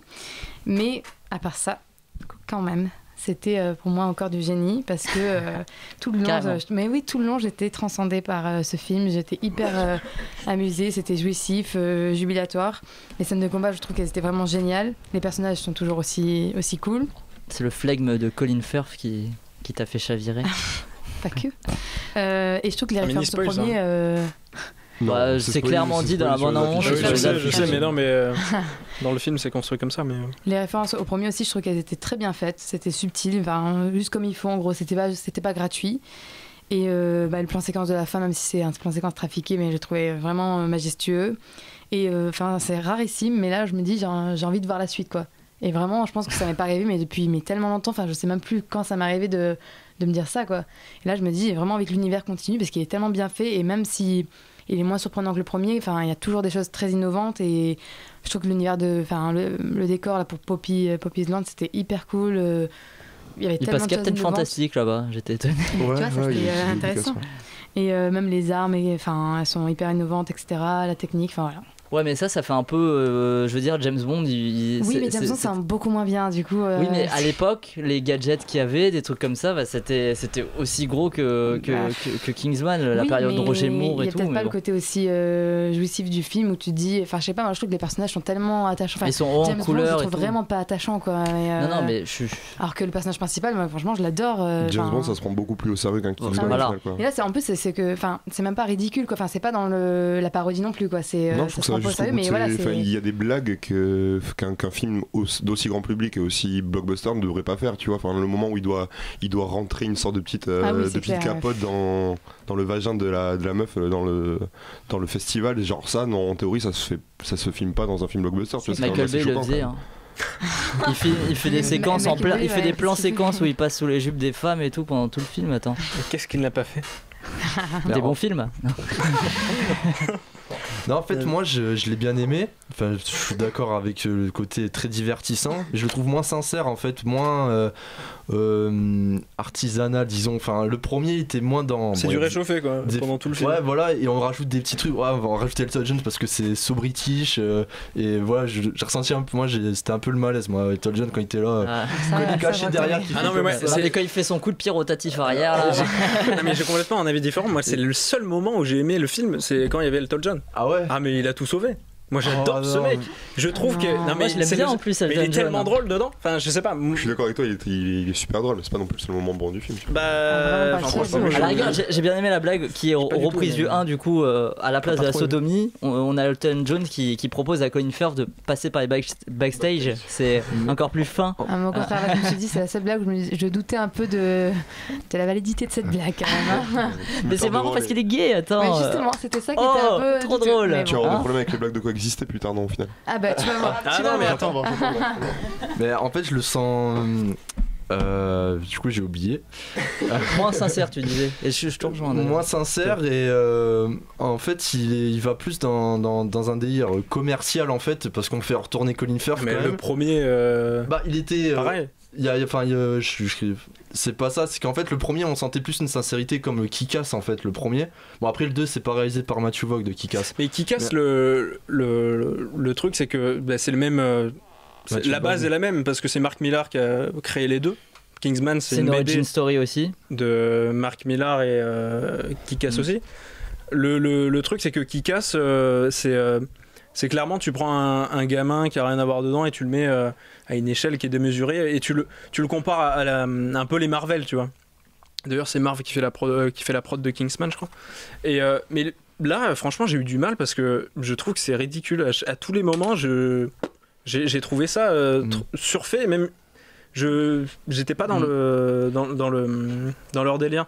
Taron Egerton, je trouve qu'il a aucun charisme. Enfin, je ne sais pas, ce qu'il fait là, mais je sais pas. Moi, j'ai vraiment du mal avec ce mec. Bah, on sent une suite pas un peu forcée, mais c'est voilà, ils vont essayer de faire une saga et de faire un produit. Bon, je critique pas ça parce qu'il y a des films qu'ils ont produits. Je crois que ça se passera en France après avec non, mais les Frenchman. Le troisième, on le sent loin et je pense que ça va s'essouffler quoi, comme c'est avec Jean Dujardin. Le troisième, non mais voilà, c'est en fait c'est je dénigre pas qu'il y ait une suite parce que je me suis éclaté devant quand même et je me suis pas ennuyé. Du coup, c'est déjà. C'est super rythmé.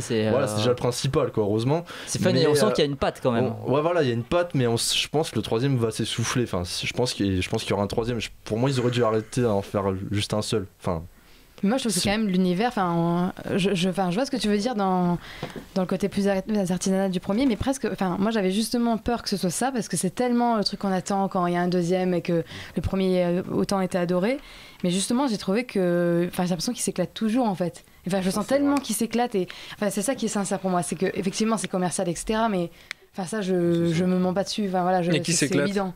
Moi, franchement, j'ai trouvé qu'ils s'ennuyaient tous, sauf Mark Strong. Et le premier avait l'avantage, il y avait, comment il s'appelle, Samuel Jackson qui était en roue libre. Voilà. Qui était génial parce que moi, je sens qu'il s'éclate souvent, Samuel L. Jackson, souvent. Parce mais moi, Jules Amour, je sentais qu'elle s'éclatait et j'ai adoré Jules Amour. Moi, je pense que tout ce que vous lui reprochez, j'ai l'impression que vous reprochez que des trucs juste parce qu'il y a eu le 1 en fait. Non, pas du tout, parce que le premier, moi, j'ai pas aimé non plus. Et je trouve que c'est écrit comme un Marvel, enfin, je trouve, c'est écrit comme un mauvais Marvel déjà. Mais ah bah quoi, t'as un comme mauvais Marvel, du coup il y a des bons Marvel, c'est ça. Ah oui, il y a des bons Marvel, mais les mauvais Marvel par exemple, c'est mais non, parce que du coup tout est attendu. Je sais pas. Moi je ne rentre pas du tout dans le délire. Un troisième, c'est pour ça qu'on a pas assez vu Channing Tatum, mais dans un troisième forcément avec Channing Tatum, je pense. Monsieur spoiler, ça du coup c'est. Bon, ça va, on a juste dit qu'elle a pas beaucoup vu. C'est pas. Moi, c'est un peu gênant ce genre de film parce que j'ai vraiment. Là, ça me met vraiment mes 30 ans en pleine figure. Ouais, c'est un teen movie. Mais total, c'est ce que j'avais dit sur Baby Driver en fait. Je vois l'intention, mais quand on a vécu avec les débuts de comment on construit un jeune dans le braquage, tu vois, les premiers films de braquage, enfin les films de braquage Mad 80. C'est autre chose qu'un Taxi Driver, en bien ou en mal. Mais moi, j'ai grandi avec ça. Et là, pareil, pour le coup, les films d'espionnage, moi, c'est Sean Connery et Roger Moore. Après, la technologie à l'époque, c'est waouh. Maintenant, je me dirais, bon, le pauvre, si ça marche, c'est tant mieux pour lui. C'est juste qu'au niveau du scénario, je ne peux pas être surprise. Dans par exemple, des aspects tout bêtes, par exemple... là je pense surtout, ça m'avait vraiment fait tic quand ah non ce serait un spoil, enfin il y a un petit méchant et puis il y a le Kingsman qui doit anticiper sur sa vie et puis grâce à une caméra ascendante on nous met en omerta et on voit pas ce qui se passe. Pour ça d'entrée on a l'habitude dans les films d'espionnage, les petits trucs comme ça, la grande méchante, donc pour moi je dirais, en plus le protagoniste est très jeune, il doit avoir votre âge, donc là pour le coup c'est des films qui me... Je trouve ça mignon pour les vos générations, mais pour ma génération, je dirais, pour moi, on a vu le meilleur. Maintenant, ce qui change. Oh. Pour moi, mes parents qui ont plus de 50 ans ont vraiment adoré ce film. Non, mais moi, je parle du scénario. Mais les thématiques, c'est très ado, teen movie.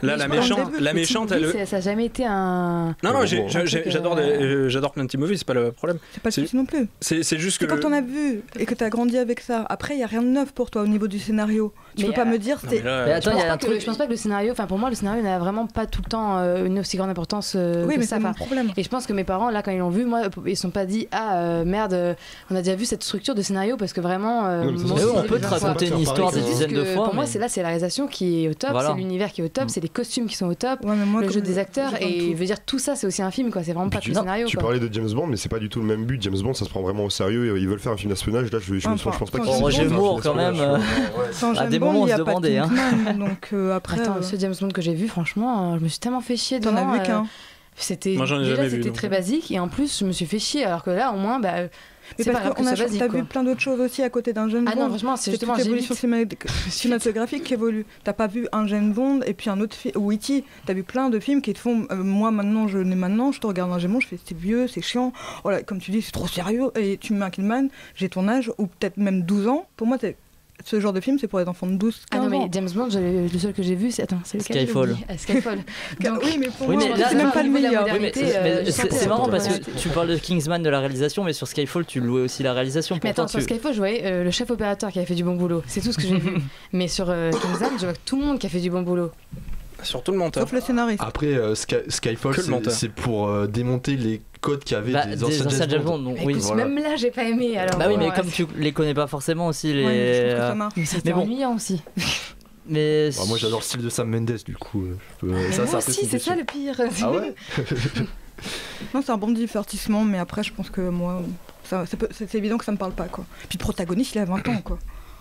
Bah, tant mieux, il a plus. Tant mieux, je veux dire, faut pas faire de l'agisme, hein. Ok, moi aussi je suis contre le racisme, mais voilà, mais l'agisme aussi c'est quelque chose qu'il faut pas faire. Je peux pas me projeter, pour moi c'est un petit frère, c'est pas. Attends, moi je me suis projetée sur plein de gens plus vieux. Je sais pas, tu vois ce que je veux dire. Mais donc tu te projettes que quand c'est vraiment ton âge précisément? Non, mais c'est pour te dire que pour moi c'est comme Baby Driver, c'est pour un public. Mais Baby Driver, je suis pas d'accord en plus. Baby Driver, non mais contrairement à Baby Driver, c'est moins teen movie. Déjà les références musicales dans Baby Driver. La musique a au moins 30 ans à chaque fois. Enfin, ou 20. Mais dans Kingsman aussi, t'as Prince, t'as Cameo, c'était les années 80 là aussi. Pour moi, ces deux films, c'est la réalisation. Et il y a beaucoup d'innovation, comme tu l'as souligné Gaël, et toi aussi dans notre critique. Après, moi, je vous dis juste mon ressenti, je m'y retrouve pas. Parce que pour moi, c'est déjà un truc qui a été mâché, remâché, et que là, ce que je confère, c'est par exemple, comme tu l'as très bien défendu dans ta critique, c'est l'innovation, et puis la rythmique, la dynamique, le mélange des acteurs aussi. Colin Enfin voilà, je mélange tout le temps les deux. Moi je le connais dans Bridget Jones, donc j'ai trouvé ça surprenant qu'il soit dans. Mais, nous aussi on le connaît dans Bridget Jones. Oui, mais je te parle de moi, je te dis pas moi toute. Oh mon dieu. Mais oui, mais à ce moment-là, parce qu'on dirait que c'est comme si tu généralises pour tous les gens de ta génération. Je parle de mon rapport avec le film quand je vais le voir toute seule. D'accord, mais après ne généralise pas pour la génération, pour toute une génération. À cette génération-là. Non, parce que je dis moi par rapport à moi dans ma génération. Non, mais ça, il y a pas de problème. Ton avis, il y a pas de problème. C'est ça, c'est juste mon avis. Moi j'ai plutôt vu un épisode de Totally Spies de 2 heures. Hein. Vraiment. Hein. Les objets. Spies, alors. Bah, du coup, c'était bien, ouais. Donc c'était très bien. C'était très bien. Non, mais c'est pas ça, c'est qu'à chaque moment, ils ont un artefact qui peut. C'est comment on appelle ça? C'est le. Quand t'as un élément qui peut tout sauver au dernier moment. Oui, d'accord, mais c'est Deus Ex Machina tout le temps, mais c'est-à-dire quand t'en as une fois dans un film, ok. Mais là, quand même, quand t'as deux personnes qui meurent, en fait, non. Parce que ça, c'est le côté complètement fun et délirant non, du parce film. Que ce qui est fun, c'est pas ça. Dans le film, moi, c'est pas fun, ça. Parce que Colin Firth, c'est pas un spoil, il est dans le film. Le moment où il te montre comment il est dans le film, c'est pas marrant. Enfin, il joue pas là-dessus comme si c'était marrant. C'est juste un procédé scénaristique. C'est pas vu comme un truc super drôle. Oh, regardez, on met un truc sur sa gueule et c'est bon, il est réparé. Ce qui est fun, c'est de se permettre de le garder alors qu'il était censé être mort, c'est tout. Ils sont jusqu'au boutiste. Dans n'importe quel film, il n'y a pas beaucoup de films qui font comme ça un personnage. Moi aussi, je trouve ça innovant, au contraire. Moi, non, au contraire, moi, je l'aimais bien aimé, Colin Firth, dans le épisode, mais de le faire revenir, ça fait un peu. Regardez, Kingsman 2, il faut aller le voir, il y a Colin Firth. Le risque serait peut-être de le. C'est pas l'acteur le plus bankable du monde aussi, Colin Firth. Parce qu'il y a Colin Firth. Non, mais ceux qui ont aimé Kingsman, ils ont aimé le personnage de Colin. Tu m'aurais dit Richard Anconina à la rigueur, ouais, je serais allé voir le film là, mais bon. Mais aussi, il y a des trucs quand même, il y a des prises. Vas-y, Marie, tu veux parler depuis 1h30. Non, mais sur la durée de Kingsman. Totalement de l'avis de Gaël, c'est-à-dire que je le trouve hyper bien rythmé. J'ai adoré ce film, j'ai autant aimé que le 1. Je me souviens pas beaucoup du 1, donc effectivement il y a des choses que j'ai pas trop compris, mais c'est pas problématique par rapport à la compréhension totale du film. Mais il est hyper bien rythmé, les scènes d'action elles sont juste magnifiques. On est hyper pris dedans, ça fait presque jeu vidéo à la limite. Et je trouve ça, et moi je trouve ça hyper beau. Effectivement, il y a des petits effets spéciaux qui sont visibles, mais je trouve pas que ce soit gênant pour l'entièreté du film. Il est hyper dynamique. Le casting, il est très bon. Moi, je trouve. Julianne Moore, je la trouve excellente. J'ai juste un petit bémol sur son personnage. Je trouve qu'il est, même s'il est excellent, je trouve légèrement sous-exploité.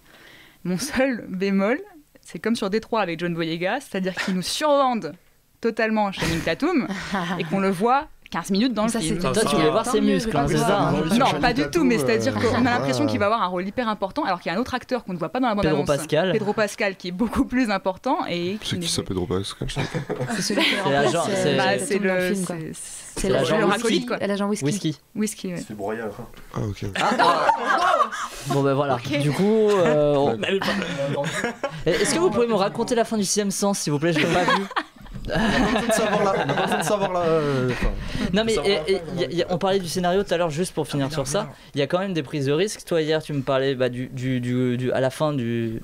Bon, je dis pas, mais il y a un des risques de production ou d'écriture. Non, d'écriture. Et puis même le président des États-Unis comme un grand méchant aussi, et qui est super content que la méchante finalement veuille tuer tout le monde parce que ça va tuer tous les drogués, tout ça.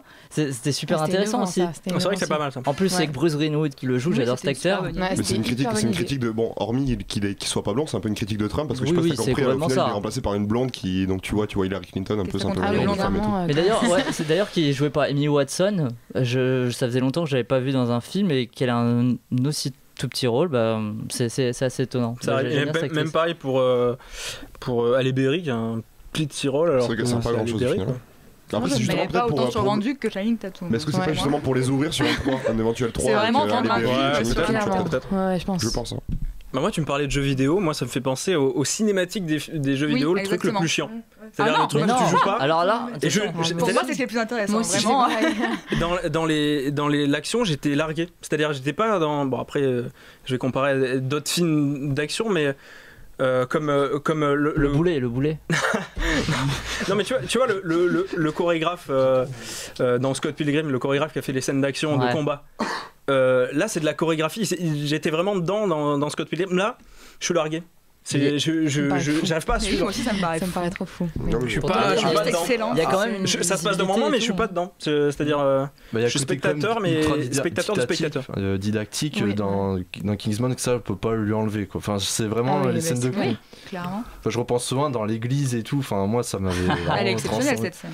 Et je trouve quand même ils ont réussi à garder ça dans le 2 et c'est le plus important. J'espère que alors c'est plus pour le 3 que j'ai peur maintenant parce que j'ai peur que là ça va. Moi j'ai hâte. Trouver moins.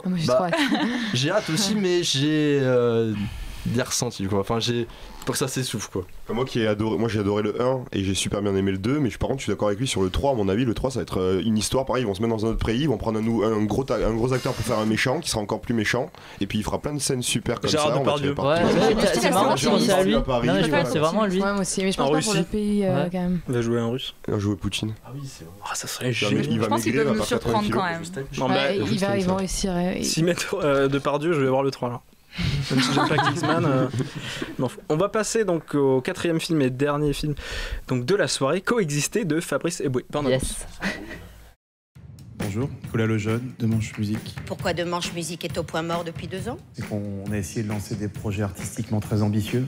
J'adore les glaces avec de boules. Voilà, ça c'est de la merde, ça peut cartonner. Si dans moins de 6 mois, Monsieur Musique n'a pas rempli l'Olympia avec un nouvel artiste, il cédera sa place de directeur. Et pourquoi on fait pas ça? Quoi? Un prêtre. Très bien. Un rabbin. Mazaltov. Et un imam. J'ai une gueule d'imam, moi. Réunis sur scène pour chanter ensemble. 1, 2, 3.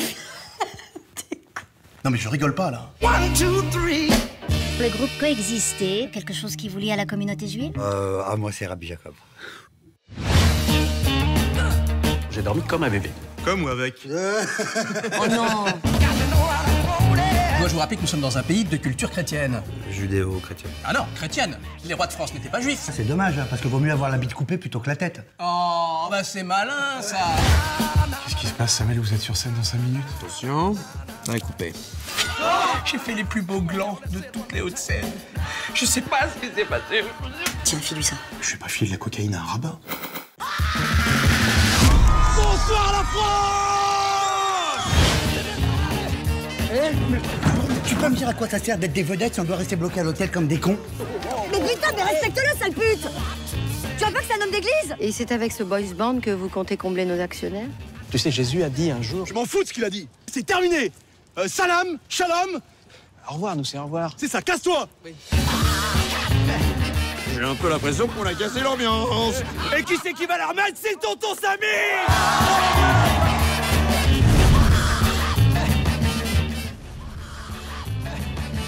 Coexister donc de Fabrice Eboué sous la pression de sa patronne, un producteur de musique à la dérive décide de monter un groupe constitué d'un rabbin, un curé et un imam. Ça commence comme une mauvaise blague d'ailleurs.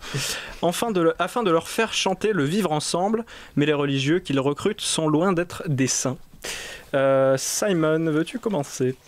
Alors, c'est de ma faute s'il y a ce film, en plus cette semaine dans l'émission. Moi, j'ai trouvé. C'est bien de commencer avec ça.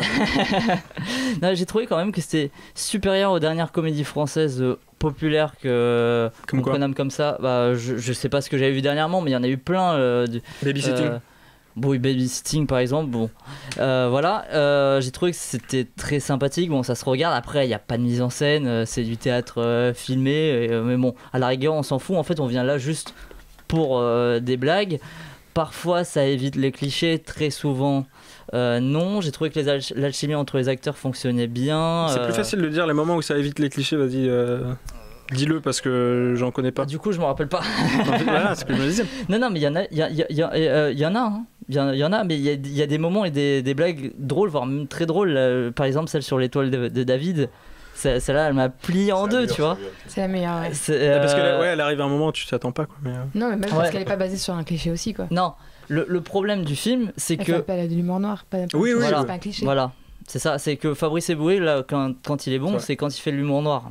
Et malheureusement, il le fait pas assez souvent dans le film. Mais après, moi, j'ai bien aimé, j'ai ri. Et ça faisait longtemps que j'avais pas ri devant une comédie française. Bon, le problème. C'était toi le bof à côté de moi? Ah non, c'était un autre. C'était moi. Il était à fond. Hein. Non, le problème, à fond, voilà, une comédie française de merde, par exemple. Tu as raison. En fait, dès que tu dis une phrase, normalement, ça te fait le titre d'une comédie française populaire. Ouais, pas mal. Non, le gros problème du film, c'est que sous prétexte d'un film fédérateur, coexister, il fait quand même la différence. Ok, il y a un rassemblement des trois religions. Le problème, c'est que ça se fait au bénéfice d'autres catégories de personnes qui sont, elles, dénoncées. Genre, par exemple, les gros, les qu'est-ce qu'il y a, Gaël? Tu sais très bien que tout ça, c'est moi qui dois le dire et tu le dis, quoi. Bon, donc, non, mais parce que j'y ai réfléchi aussi. Tu vas finir en combat, là, ramène ta phrase. Par exemple, tu vas en parler, je pense, du rap gay ou des trucs comme ça. Mais c'est génial, ça. Désolé. J'adore. Non, mais on comprend bien que c'est pas voulu et que Fabrice Eboué il est pas homophobe ou n'importe quoi. Mais différencier pour rassembler, pour moi, c'est pas coexister. Tu vois? Waouh. Bon, on passe tout de suite. Non, mais Gaël, je pense que tu voulais rebondir là-dessus. Moi, j'ai plus que rebondir. Non, mais c'est un film catastrophe. Clairement, c'est un film catastrophe. C'est pas Roland Emmerich pourtant. Okay. Donc, alors déjà, effectivement, il est homophobe avec ce fameux rap gay, parce que je trouve ça très homophobe. Ah, c'est vraiment... ce qui fait rire dans ce rap gay, clairement, officiellement, c'est le fait que ces gens soient gays. C'est tout. C'est le fait qu'ils soient gays et qu'ils devraient pas l'être parce que quand même ils sont censés être un peu plus non, moi j'ai plus classe, tu vois. Ouais, tu sais beaucoup de rap, tu vois, et du rap assez violent de temps en temps, et moi c'est juste le décalage par rapport au le décalage. De base, quoi. Mais c'est pas un décalage d'être gay et de faire du rap non, j'ai pas rigolé parce qu'ils étaient gays, mais ça aurait fait un blague parce qu'ils ont les cheveux verts, j'aurais rigolé aussi. Oui, mais c'est quoi alors qui t'a fait quel décalage dans ce cas? C'est juste parce que d'habitude la première chanson de c'est très homophobe en plus, certains types de rap violents et tout. La chanson de Caris, elle est sortie il y a une semaine, alors t'as les premières paroles, c'est 8 fois 4 lettres, P-U-T-E, 8 fois. Genre pute, c'est ça le début. Mais quand même, on peut pas dire que ce rap vraiment, il marche, pour moi, il marche vraiment sur le fait que cet homme soit un peu efféminé du coup, et cet homme est gay alors que bon, il a bien incité, il est censé être un dur, donc un homme gay ne peut pas être pour moi vraiment, ça joue sur ça. Cette scène joue sur ça, et en plus pas que, si encore avec que ça. Mais à chaque fois qu'on parle en gros de quelqu'un qui est gay à un moment du film, c'est homophobe, puisque même quand ils sont à la radio et qu'il y a un amalgame qui est fait par la femme, pour moi, en gros, ils auraient pu défendre cet amalgame, et la seule chose qu'ils font, c'est se taire à ce moment-là. C'est pour que le comique marche mieux. Ah oui, bien d'accord, mais c'est sous prétexte que le comique marche mieux. En attendant, ils défendent pas à ce moment-là. On comprend très bien par le regard. Non, mais d'accord, ils osent pas, mais je trouve que quand même ils désamorcent pas ça en tout cas. Et en plus, ils continuent du coup, parce qu'après, dans l'hôtel, quand ça je suis d'accord. J'arrive même pas à situer ça de ce moment parce que je trouve ça même bizarre qu'il existe même au niveau du scénario. Cette séquence est très bizarre. La séquence où on voit Ramsey faire l'amour à une. Non, pas ça. Je parle de quand. J'ai plus le nom du personnage. Tellement de moments cultes. Pas drague, mais du coup embrasse Ramsey pour le mettre dans sa chambre. Déjà, j'ai pas compris parce qu'il était pas du tout obligé de jouer à ça pour le mettre dans sa chambre. J'ai pas du tout compris cette scène. Mais en plus, clairement, Ramsey, non, me touche pas, etc. Et encore, j'ai entendu des gens rigoler au moment où ça parlait de non, vas-y, je suis pas gay ou je sais pas quoi. C'est pas possible. Ouais, c'est vrai que là. Une dernière fois, et ça, je pense que c'est la pire, c'est que quand même la femme, mais je vais revenir aussi sur ça, qui est méchante dans le film, et ben vraiment, elle a vraiment aucune caractérisation à part le fait que elle soit lesbienne. Donc vraiment, si c'est pas, enfin je veux dire, évidemment tu fais attention. Je comprends qu'il soit pas forcément homophobe le réalisateur, mais évidemment tu fais attention. Ton seul personnage vraiment méchant, tu fais pas que le seul caractérisation que tu lui donnes, c'est qu'il soit gay. Enfin, en plus, c'est placé comme un cheveu sur la soupe à la fin et ça sert à rien. Ça ne sert à rien. C'est juste parce qu'il fallait mettre une Gwyn. Mais j'ai l'impression que c'est juste pour la caractériser. Peut-être pour désamorcer d'autres trucs, sauf que pour moi, ça a juste réamorcé le truc. Enfin, ça marchait pas du tout. C'est vrai que maintenant que tu me le dis, je crois que je suis d'accord avec toi. Sur le passage de rap, je suis d'accord avec William sur ce que tu disais tout à l'heure parce que tu as changé d'avis. Parce qu'en fait, c'était un procédé de com, on va dire. Parce que la vidéo, donc le clip est sorti bien avant. Ah oui, je sais ça. Je l'avais vu avant, tu vois. Pareil. Et je me suis dit, c'est du pur humour noir. Et la vidéo, le clip m'a fait énormément rire. Mais là, comme c'est placé dans le film, et le but de cette vanne, c'est vrai que c'est homophobe. Mais c'est surtout de voir Audrey Lamy rapper, quoi. Bon, mais c'est pas drôle. Au moins ça pouvait, même si c'était pas très drôle, limite ça me faisait plus rire parce que moi je trouvais ça juste gênant que tout le monde rigole à ce point. Mais c'était les moments en plus les plus gays de la vidéo qui faisaient rire. J'ai bien vu dans la salle, c'était ça, mais ça m'a fait de la peine, quoi. Enfin, c'est n'importe quoi. Je fais une différence entre. Je pense pas vraiment que ce soit de l'homophobie dans ce film-là, mais je fais la différence entre par exemple Les Aventures d'Aladin avec Kev Adams, je sais pas si t'avais vu, où c'était vraiment il véhiculait vraiment des propos. Homophobe. Là, bien sûr, je fais la différence aussi, t'inquiète. Enfin, je sens pas qu'il veuille véhiculer des propos homophobes. À part peut-être le truc. C'est vrai que sur la lesbienne, c'est vrai que je trouve que t'as un petit peu raison. Ça, c'était complètement. Je trouve qu'il va dans le cliché en mode les lesbiennes, c'est des femmes. Enfin, il y a que les clichés des femmes dures, hommes. Voilà, donc je prends la poigne et je dirige une entreprise, tu vois. Après, sur ça, je suis d'accord avec toi. Après, il y a peut-être une autre texture, je la propose. Peut-être que tu dis méchante. Tu l'as lu comme ça. Peut-être que c'est une femme qui doit se battre dans une entreprise indépendante. Voilà, et tout ça. C'est une nana aussi qui doit se faire et se défaire des liens patriarcaux. Et peut-être que lui, pour jouer justement contre l'homophobie, dit bah voilà, il nous faut une lesbienne parce que pour qu'une femme puisse enfin être femme, il faut qu'elle s'entoure d'autres femmes. Tu vois, mais si elle était héroïne du film, et là comme elle est méchante. Mais elle est pas méchante. C'est le propos du film qui va pas. C'est-à-dire que tant mieux si lui il a voulu avoir ce personnage-là en tant que femme combattante, etc. Mais le truc c'est que le film le dit pas. Le film dit juste c'était la garce tout le long. Regardez, juste, elle est lesbienne, hop, c'est bon, c'est fini. Mais elle devient assez adoucie à la fin, et justement parce qu'elle est adoucie. Elle s'adoucit parce qu'elle est lesbienne, c'est pour ça. Elle arrive, elle est en couple, et puis elle le remercie, et puis j'ai eu la même lecture. Attendez, on rentrait pas dedans, j'ai eu la même lecture que vous.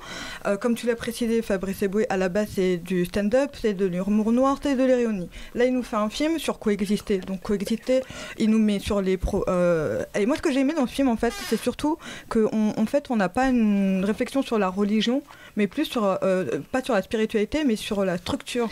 Vous voyez, par exemple la blague que j'ai adorée, c'est quand il y a l'imam qui est chez lui, et puis on dit c'est qui, c'est l'État islamique. Enfin moi j'ai hurlé de rire, je crois que j'étais. Non, ça c'est du coup c'est le juif qui dit le rabbin. Ah oui, c'est le rabbin. Matel Tosh. Oui, c'est le Mais voilà, vous m'avez perturbé. C'était lourd. Non, c'était marrant. Non, mais c'est rare. Ils faisaient beaucoup cette même blague. Ils ont utilisé. Je l'ai trouvé lourd, c'est le truc du. Alors, je peux pas spoiler. Ce qui se passe t'as spoilé assez de trucs. Non, mais le film il se termine quand même sur le fait qu'il rate sa circoncision, quoi. Le film, c'est vrai. Ah oui, c'est vrai. C'est surtout ce petit épilogue un an plus tard. Ah non, mais ça c'est vrai. J'ai regardé le plus heureux de. C'est ça, juste à maintenant tu me le dis sur le truc des femmes. Au final, si tu remarques, tous les personnages féminins, au final, ils sont tous négatifs. Maintenant que tu me le dis, je crois que parce qu'au final, oui, parce que Laura Lamy, c'est la meuf, donc c'est le cliché de la meuf qui couche avec tout le monde. Et donc à la fin, elle est remise dans les rangs, tu comprends. Il faut être remise dans les rangs grâce à un homme. Et la femme de Fabrice Eboué, c'est aussi elle est négative. Non, mais c'est ça. J'ai marqué ça. La femme, c'est soit la méchante, soit la prostituée. En gros, celle qui veut plus de son mari, donc finalement une autre sorte de méchante, on va dire. Soit la prostituée qu'il faut remettre dans les rangs et que heureusement on arrive à la remettre dans les rangs. Soit une femme objet avec le personnage de Ramsey, sauf que Ramsey, lui, c'est pas un homme qui couche partout et tout, c'est juste un drôle qui couche avec plein de gens. Soit le pire, c'est que soit la dernière femme, c'est la femme dont on se moque et qui en plus du coup du coup qui est censée être objet, mais comme elle est grosse, et ben finalement elle est pas objet, juste on se moque d'elle parce qu'elle est grosse, et ça je pense que c'est la pire blague du film. Et si encore une, celle de la fin aussi, la femme du coup de la nouvelle de la chef d'entreprise qui a 2 répliques et qui est insultante sur 2 répliques. Et si justement c'était ça l'intelligence de Patrice. Fabrice. C'est peut-être l'intelligence de Patrice. Non, mais le problème, c'est qu'il n'a pas réalisé le film. Mais si on Fabrice, on sait plus. Maintenant, Patrice. Non, si on comprend pas que le film revendique ça n'est pas intelligent. C'est intelligent que faire le travail. Parce que c'est coexisté, on discutait le film, tu en parles avec nous, d'autres gens qui vont percuter sur autre chose en parlent, c'est peut-être ça. Mais c'est un film qui se veut populaire et pas. Non, mais même. Surtout pas dans l'analyse. Moi, t'es par rapport à ça. Vas-y. Merci. Vas-y. Fabrice Eboué se vend pas surtout comme un homme qui peut changer les choses. On le voit bien au début, il trompe sa femme. On le voit que c'est un personnage assez. Il joue toujours un peu la victime. Ténébreux. Il sait qu'il fait de la merde. Et de toute façon, dans ces films, il y a toujours le même rôle. Donc, Ouais, non, mais après, je pense que derrière tout ça, par exemple, le rap gay, il y a une critique derrière l'industrie musicale où on a tous les stéréotypes du mais rap. le film veut pas critiquer l'industrie musicale. Ouais, ça c'est quand on a 30 secondes de film, ça. Après, on le délaisse complètement. Non, puisqu'après, pour moi. Le problème, c'est pas que peut-être il a une très bonne pensée. Le problème, c'est juste que il faut au bout d'un moment si personne le voit, s'il le dit pas clairement, ça reste des suppositions.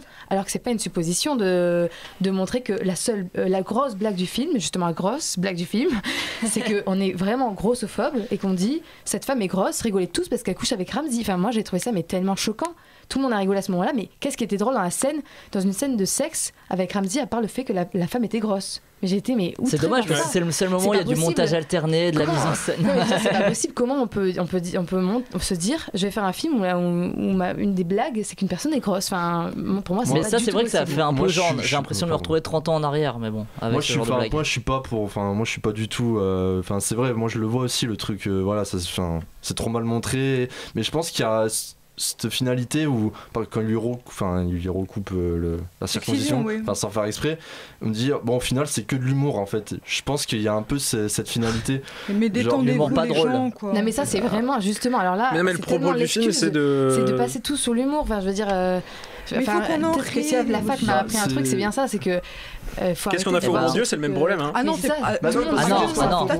je trouve ils font des blagues racistes, et sauf que derrière ils sont obligés d'expliquer. Ouais, non, mais tu peux pas dire ça tandis que là ils assument pas leurs propos. Non, qu'est-ce qu'on a fait c'est clairement général. Non, mais c'est pas ça, c'est pas ce que je veux dire. Tu veux dire qu'on se moque de l'imam quand il dit des conneries? Enfin, l'imam, je pense que c'est des personnages, il y a aucun personnage qui se dit ouais on est mieux que les femmes, on est mieux que les hommes. C'est juste ils sont tous un peu pathétiques, ils sont tous un peu mais ils se moquent de nous, ils se moquent de l'humanité, ils se moquent d'eux-mêmes, et je pense qu'il y a aucun personnage qui prend le dessus ou de ton Québec, tu vois, qui joue qu'elle aurait accepté un rôle où il y a clairement ça non. Mais attends, parce que on propose que ça, donc forcément. Mais je veux dire non, mais heureusement que non, on lui propose il faut ouvrir les yeux, je pense vraiment. C'est son assistante. Peut-être que vous me dites, enfin pour moi c'est vraiment pas une preuve le fait qu'on dise mais peut-être qu'il a voulu dire que il faut rigoler ou je sais pas quoi déjà, mais vraiment pour la grossophobie, je pense que c'est tellement clair que comment vous pouvez vous dire mais ça veut dire quoi on se moque juste moi après j'ai pas rigolé à tout ça, c'est bizarre pour moi, enfin je veux dire il y a même pas de sens, c'est-à-dire que c'est même pas drôle en fait. Ouais j'entends, mais dans ma salle il y a pas, les gens n'ont pas rigolé tant mieux, tu as une bonne salle. Et après ce que tu as relevé, moi personnellement j'étais vraiment flippée sur si j'allais revivre l'expérience de qu'est-ce qu'on a fait au bon Dieu, tu vois, sur j'ai vraiment peur de ça.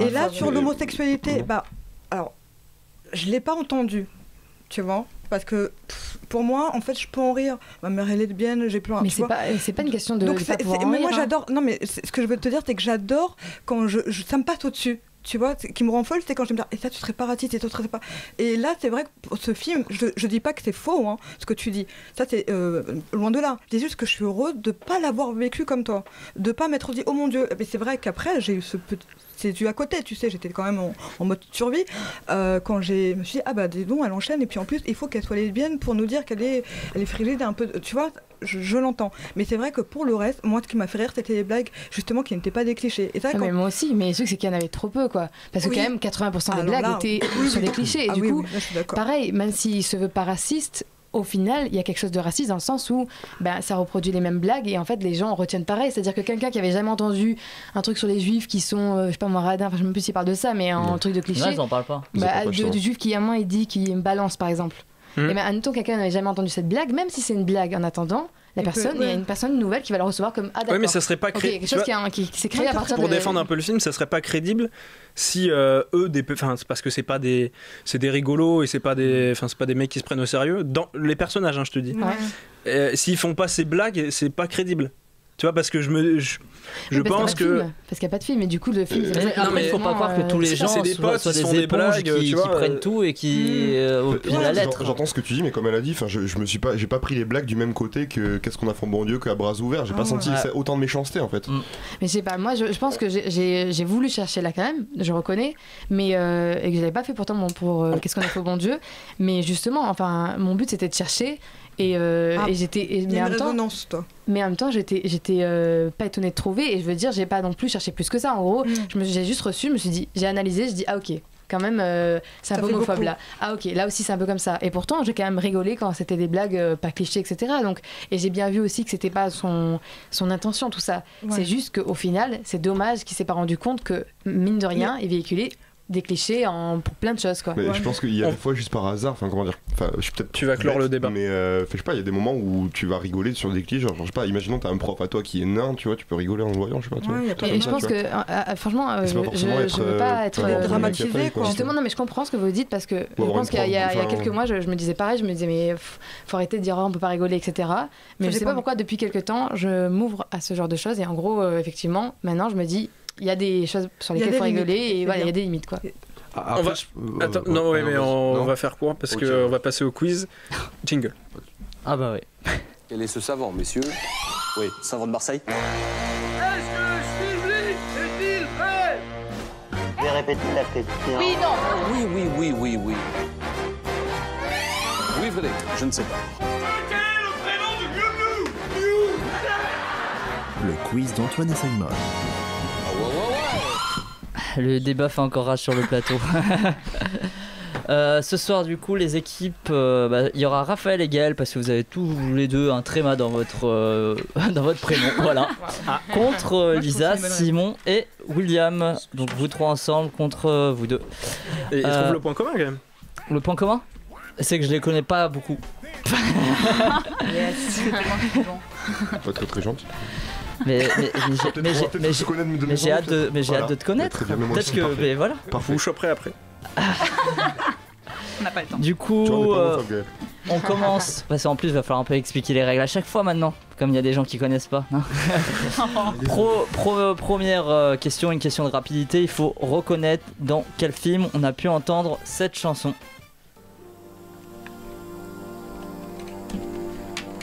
Ah, il faut les casques. C'était dans l'ouverture d'un film. Oh putain. C'est Mark Knopfler qui chante. C'est d'ailleurs Straits déjà la chanson. Après quel film? C'est un film qui a un lien avec un film de la semaine, bien sûr. MTV. Zéro truc. Moi j'aime bien, je la laisse parce que Point j'adore. Break. Non, pas Point Break, non. C'était l'ouverture d'un film qui se passait. Cette ouverture se passait au Moyen-Orient. The Dark 30. Il y avait des agents secrets, je crois. C'est un film de Bigelow? Non. James Bond. Non. On est nul. Moi, ça sera bien. C'est Matthew Vaughn qui a réalisé le film. Casse. Non. Ah, X-Men le commencement. Non. Vraiment, vous allez chercher dingue, très loin. Hein. Kingsman, bravo. Le premier Kingsman. Ah oui, mais oui, au début, quand voilà, entendu dans la séquence d'ouverture, Money for Nothing de Dire Straits. D'ailleurs, j'embrasse Antoine au passage parce que c'est quand même son groupe préféré. Ça fait un premier point pour l'équipe de Lisa, Simon. Il revient quand il veut. William, pardon. Il revient quand il veut. Oui, par téléphone. Hein. Ouais. Exactement. Question. Alors là, je vais vous donner des choix. Chaque équipe pourra bien sûr répondre à son tour. Quelle chanteuse vient de rejoindre la distribution de la suite de Mamma Mia? Madonna, Cher, Katy Perry, Rihanna, Britney Spears ou Frida de ABBA? C'est bien parce que tu viens de donner la réponse aux autres comme ça. Du coup, vous répondez qui? Cher. Cher, et oui. J'aurais pu deviner parce que hier t'as dit des trucs de la musique voilà. c'était Sonia Cher. Voilà, l'actrice chanteuse âgée de 71 ans rejoint donc la distribution du film. Et ouais. Marie, je crois que c'est pour toi. Alors en or ou en bois, il va falloir retrouver les vraies infos parmi les propositions qu'on vous lit. Première info, la Passion Van Gogh est peint à la main entièrement et a été réalisé à partir de prises de vue réelles, tournées avec des acteurs sur fond vert.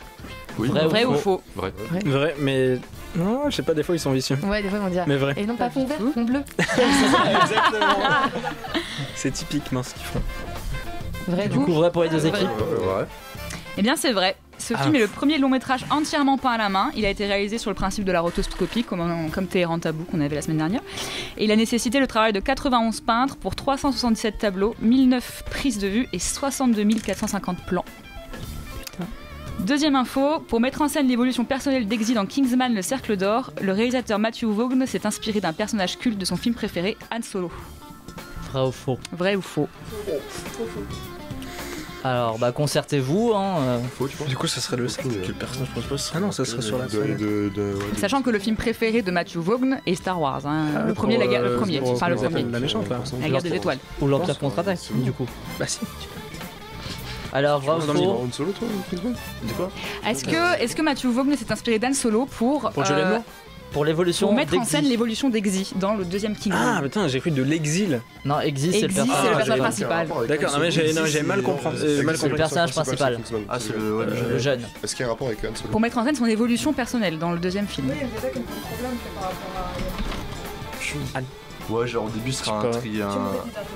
Bah, moi je pense que. Bah, je vais dire. Ford, il a trop de caractère. Moi je dirais parce qu'au début il est un peu en mode truand et après. On vous demande pas un exposé. Oui, faux. Ouais, je sais pas par un principe là. Faux pour l'équipe de Gaël et Raphaël. Vrai. Ok. Alors c'est faux. Il s'est en fait bien inspiré d'un personnage de Star Wars, mais c'est Luke Skywalker. Ouais, mais Lisa t'es avec eux. Mais Lisa t'es avec eux.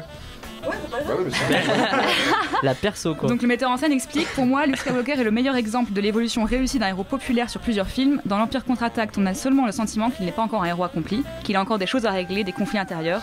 Je me suis efforcé de faire la même chose avec Kingsman Le Cercle d'Or. Au niveau des scores, on est à 3 partout. Au niveau des scores, 3 partout. Tiens. Vrai ou faux, Fabrice Eboué a eu l'idée de coexister en voyant un clip des Backstreet Boys, célèbre boys band des années 90.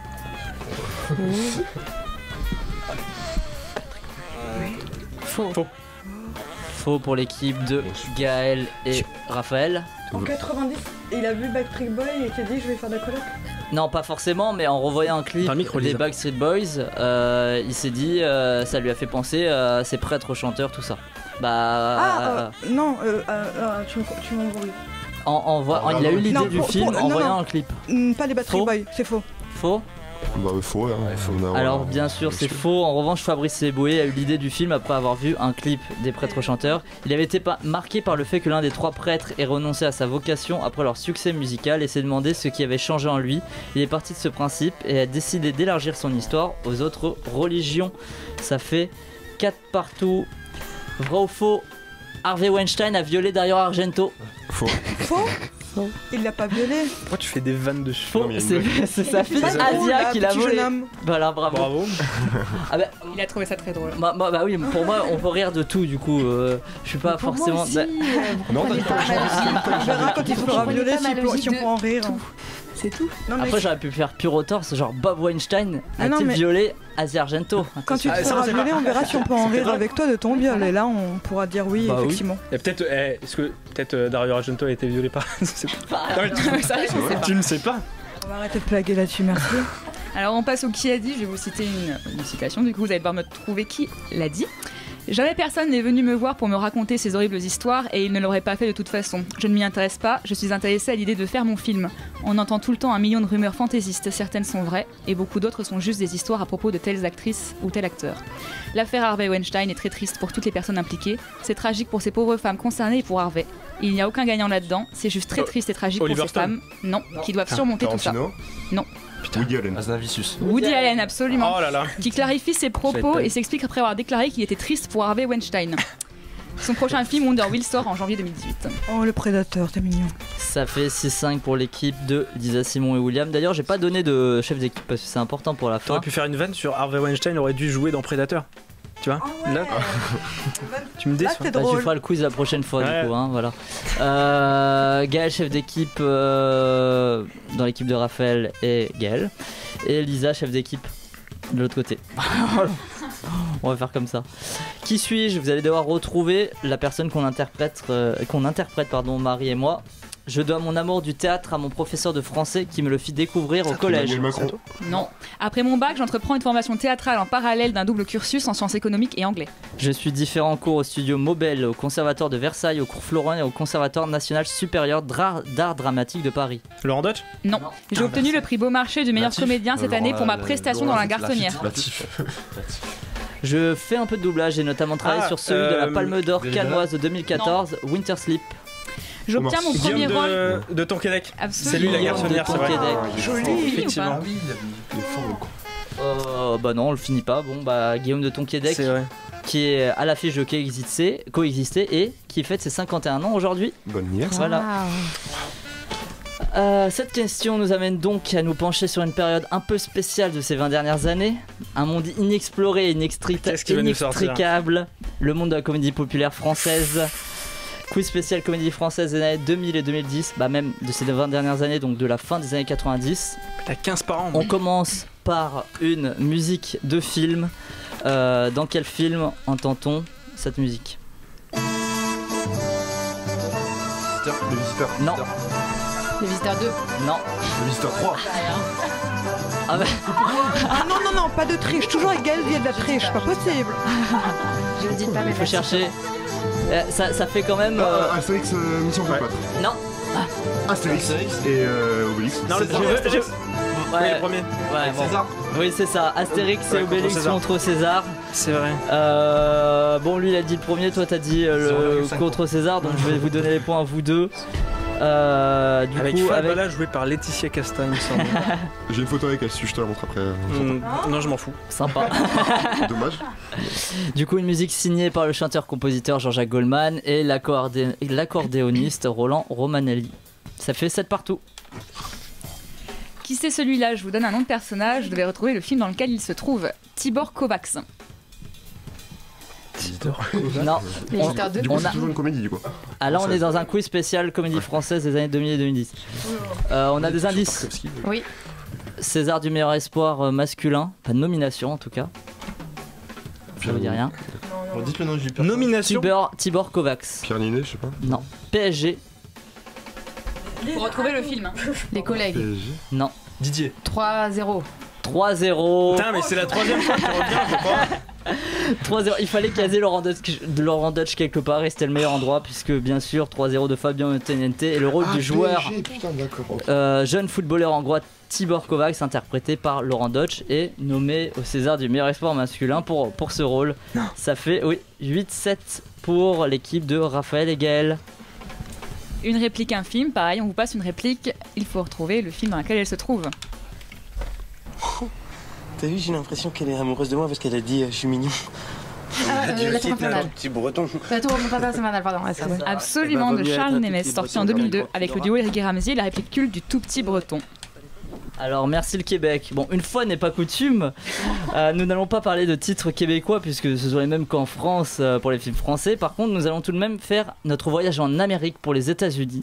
Les États-Unis fidèles remakers des comédies françaises à succès. Ainsi, comment s'appelle en France le remake de Taxi? Le remake américain de Taxi. Il y a eu un remake américain, oui, je sais pas si je vous l'apprends d'ailleurs. Non, le titre français, parce que bien sûr en France on n'a pas pu l'appeler Taxi. De transport. La voiture jeune, je sais pas. Alors pour vous aiguiller, on met le nom d'une ville devant le taxi. Marseille Taxi. New York Taxi. New York Taxi, c'est ça. New York Taxi avec Jimmy Fallon dans le rôle de Fred Diffenthal dans l'original et Queen Latifah qui joue Sami Nasseri. Et ce n'est pas une blague. Ça fait 9-8 pour l'équipe de Gaël et Raphaël. Alors, pas tourné, je vous pose une question avec plusieurs choix. Attendez la fin des choix pour répondre. Parmi ces comédiens, lequel n'a pas joué dans la trilogie La Vérité si je mens? Ah, la vérité. Richard Anconina, Gad Elmaleh, Elie Kakou, Cyril Hanouna, Jean Benguigui, Daniel Prévost et Danny Briand. Danny Briand, c'est sûr. Likaku, il était mort. Et Likaku, il était dedans. La vérité était dedans. Après, il y a. Alors, je vous les répète, Richard Anconina, Gad Elmaleh, Elie Kakou, Cyril Hanouna, Jean Benguigui, Daniel Prévost et Danny Briand. Moi, j'étais Daniel entre... Prévost. Moi, c'est... Comment il s'appelle? Hanouna. Non, il y est Hanouna? C'est Prévost, je crois. Cyril Hanouna. Vas-y. Cyril Hanouna. Moi, c'est Hanouna que je vois pas dans... Il est dans le 3, moi, je vois Hanouna, pas. il est en vérité chez moi. Oui, mais il est pas dans le 1. Cyril Hanouna pour Gaël et Raphaël. Dans la trilogie, hein, tiens. Je sais pas, j'ai jamais vu. Alors, s'il vous plaît, validez votre réponse. Dans l'équipe de Lisa, Simon et William. C'est Prévost ou Prévost? Moi, je dirais Prévost. Daniel Prévost. C'est celui qui joue. Tu sais, il joue dans le dîner de con, c'est lui qui supporte. Il supporte quelle équipe dans le dîner de con, Daniel Prévost? Marseille. Non. Ah oui, Marseille. Et l'autre, c'est Auxerre. Ah, mais je sais pas entre les deux alors. Au Chiotte l'OM. Au Daniel Prévost au Chiotte. Mais ça sera pour après. Bon, Hanouna. Hanouna. Moi, je dis Prévost. Et Daniel Prévost, on les fait un par un pour le suspense. Mais oui, bien sûr. Il n'y a pas de suspense. Bien sûr que si. Richard Anconina, du coup, c'était dans la trilogie, bien sûr, mais j'ai été obligé de citer son nom. Gad Elmaleh, c'était dans le 2, il remplace Vincent Elbaz qui joue dans le 1 et le 3. Elie Kakou, c'est dans le premier. Jean Benguigui, c'est dans aucun. Cyril Hanouna, c'est dans le 3. Daniel Prévost, c'est le 2. Danny Briand, c'est le 3. Point pour personne. C'était lui ou l'autre, de toute façon. Alors, la réplique culte, pardon, pas la réplique Q. Nous allons écouter un extrait. Le but du jeu va être de devoir retrouver la suite de cet échange culte. Alors on écoute l'extrait. Il s'appelle Juste Leblanc. Ah bon, il a pas de prénom? Je viens de vous le dire, Juste Leblanc. C'est juste, non? Alors... Leblanc, c'est son nom, et c'est juste son prénom. C'est juste, non? On a des propositions quand même pour vous. Vous aurez tout de suite reconnu le dîner de con. Ainsi, notre question est la suivante. Après cette réplique phare qu'ajoute Thierry Lhermitte à Jacques Villeray pour éclaircir ce dernier. Monsieur Pignon, votre prénom à vous, c'est François, c'est juste? Eh ben lui, c'est pareil, c'est juste. Pignon, votre nom à vous, c'est François, c'est juste? Lui, c'est pareil, c'est juste.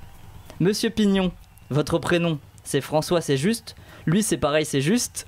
Ou Monsieur Juste, votre Pignon, c'est prénom? Non. Et ben lui, c'est François, c'est juste. Quelle est la bonne réponse parmi tous ces justes et ces prénoms? Alors la dernière, je peux vous la faire. Je veux bien. Monsieur Pignon. Votre prénom François, à vous. c'est... Attends, Monsieur Pignon, votre prénom à vous, c'est François, c'est juste. Et bah lui, c'est pareil, c'est juste. Pignon, votre nom à vous, c'est François, c'est juste. Lui, c'est pareil, c'est juste. Monsieur Pignon, votre prénom c'est François, c'est juste. Lui, c'est pareil, c'est juste. Monsieur Juste, votre Pignon, c'est prénom. C'est la B. Non, et bah lui, c'est François, c'est juste. La une, je pense. Non, moi, il dit pareil, je pense. Dans la une, il dit je sais pas plus pareil. si c'est quoi, Monsieur François. Il dit pas pareil. Non, mais je sais crois pareil. je sais pas. Il dit pareil dans la une et la 2. La une pour vous. Ouais. Tu peux me redire la A et la B, s'il te plaît? Monsieur Pignon, votre prénom à vous, c'est François, c'est juste. Et bah lui, c'est pareil, c'est juste. Pignon, votre nom à vous, c'est François, c'est juste. Lui, c'est pareil, c'est juste. Allez, juste choisissez. C'est chaud. Allez. La B. Alors la une pour Raphaël et Gaël, la 2 pour les autres. On écoute la réponse en extrait. Mais je vais pas me souvenir en fait. Monsieur Pignon, votre prénom à vous, c'est François, c'est juste? Oui. Et ben lui, c'est pareil, c'est juste. Et oui, c'est la bonne réponse pour Gaël et Raphaël. On passe tout de suite au résumé raté. Le but du jeu, c'est de retrouver le film dont je vous fais la description. Alors, notre film aurait pu débuter sur une plage, le sable fin, le soleil, la chaleur. Quelle putain de chaleur au passage. Deux hommes auraient pu... Pardon ? C'était la peur ? Non, deux hommes auraient pu s'aimer, se chamailler. Malheureusement, notre histoire ne débute pas comme telle. Elle commence plutôt dans la crasse, le froid, la pluie. On sent du sérieux, pourtant c'est une comédie. La comédie, on y revient très vite lorsqu'on découvre notre personnage principal. Un mâle comme dans la majorité des comédies françaises de ces 20 dernières années. Ce mâle n'est pas d'âge moyen, de taille moyenne. Non, c'est plus que ça. C'est un Français et fier de l'être. Un Français d'âge moyen, de taille moyenne et d'intelligence inexistante. Et c'est ça qui fait la différence. Ce Français aime les femmes, aime charger, décharger et surtout aime se battre. Malgré un talent inexistant mis à part au bilboquet, on l'envoie en voyage pour une mission importante. Heureusement qu'avec lui, la blanquette est toujours bonne et Bambino de Dalida n'a jamais... OSS 117, c'est la bonne réponse. On doit finir là ou... Bon bah il nous reste deux questions. Ils en voulaient un point sur cherche. Alors, musique de film, dans quel film on entend cette musique? Premier Japon.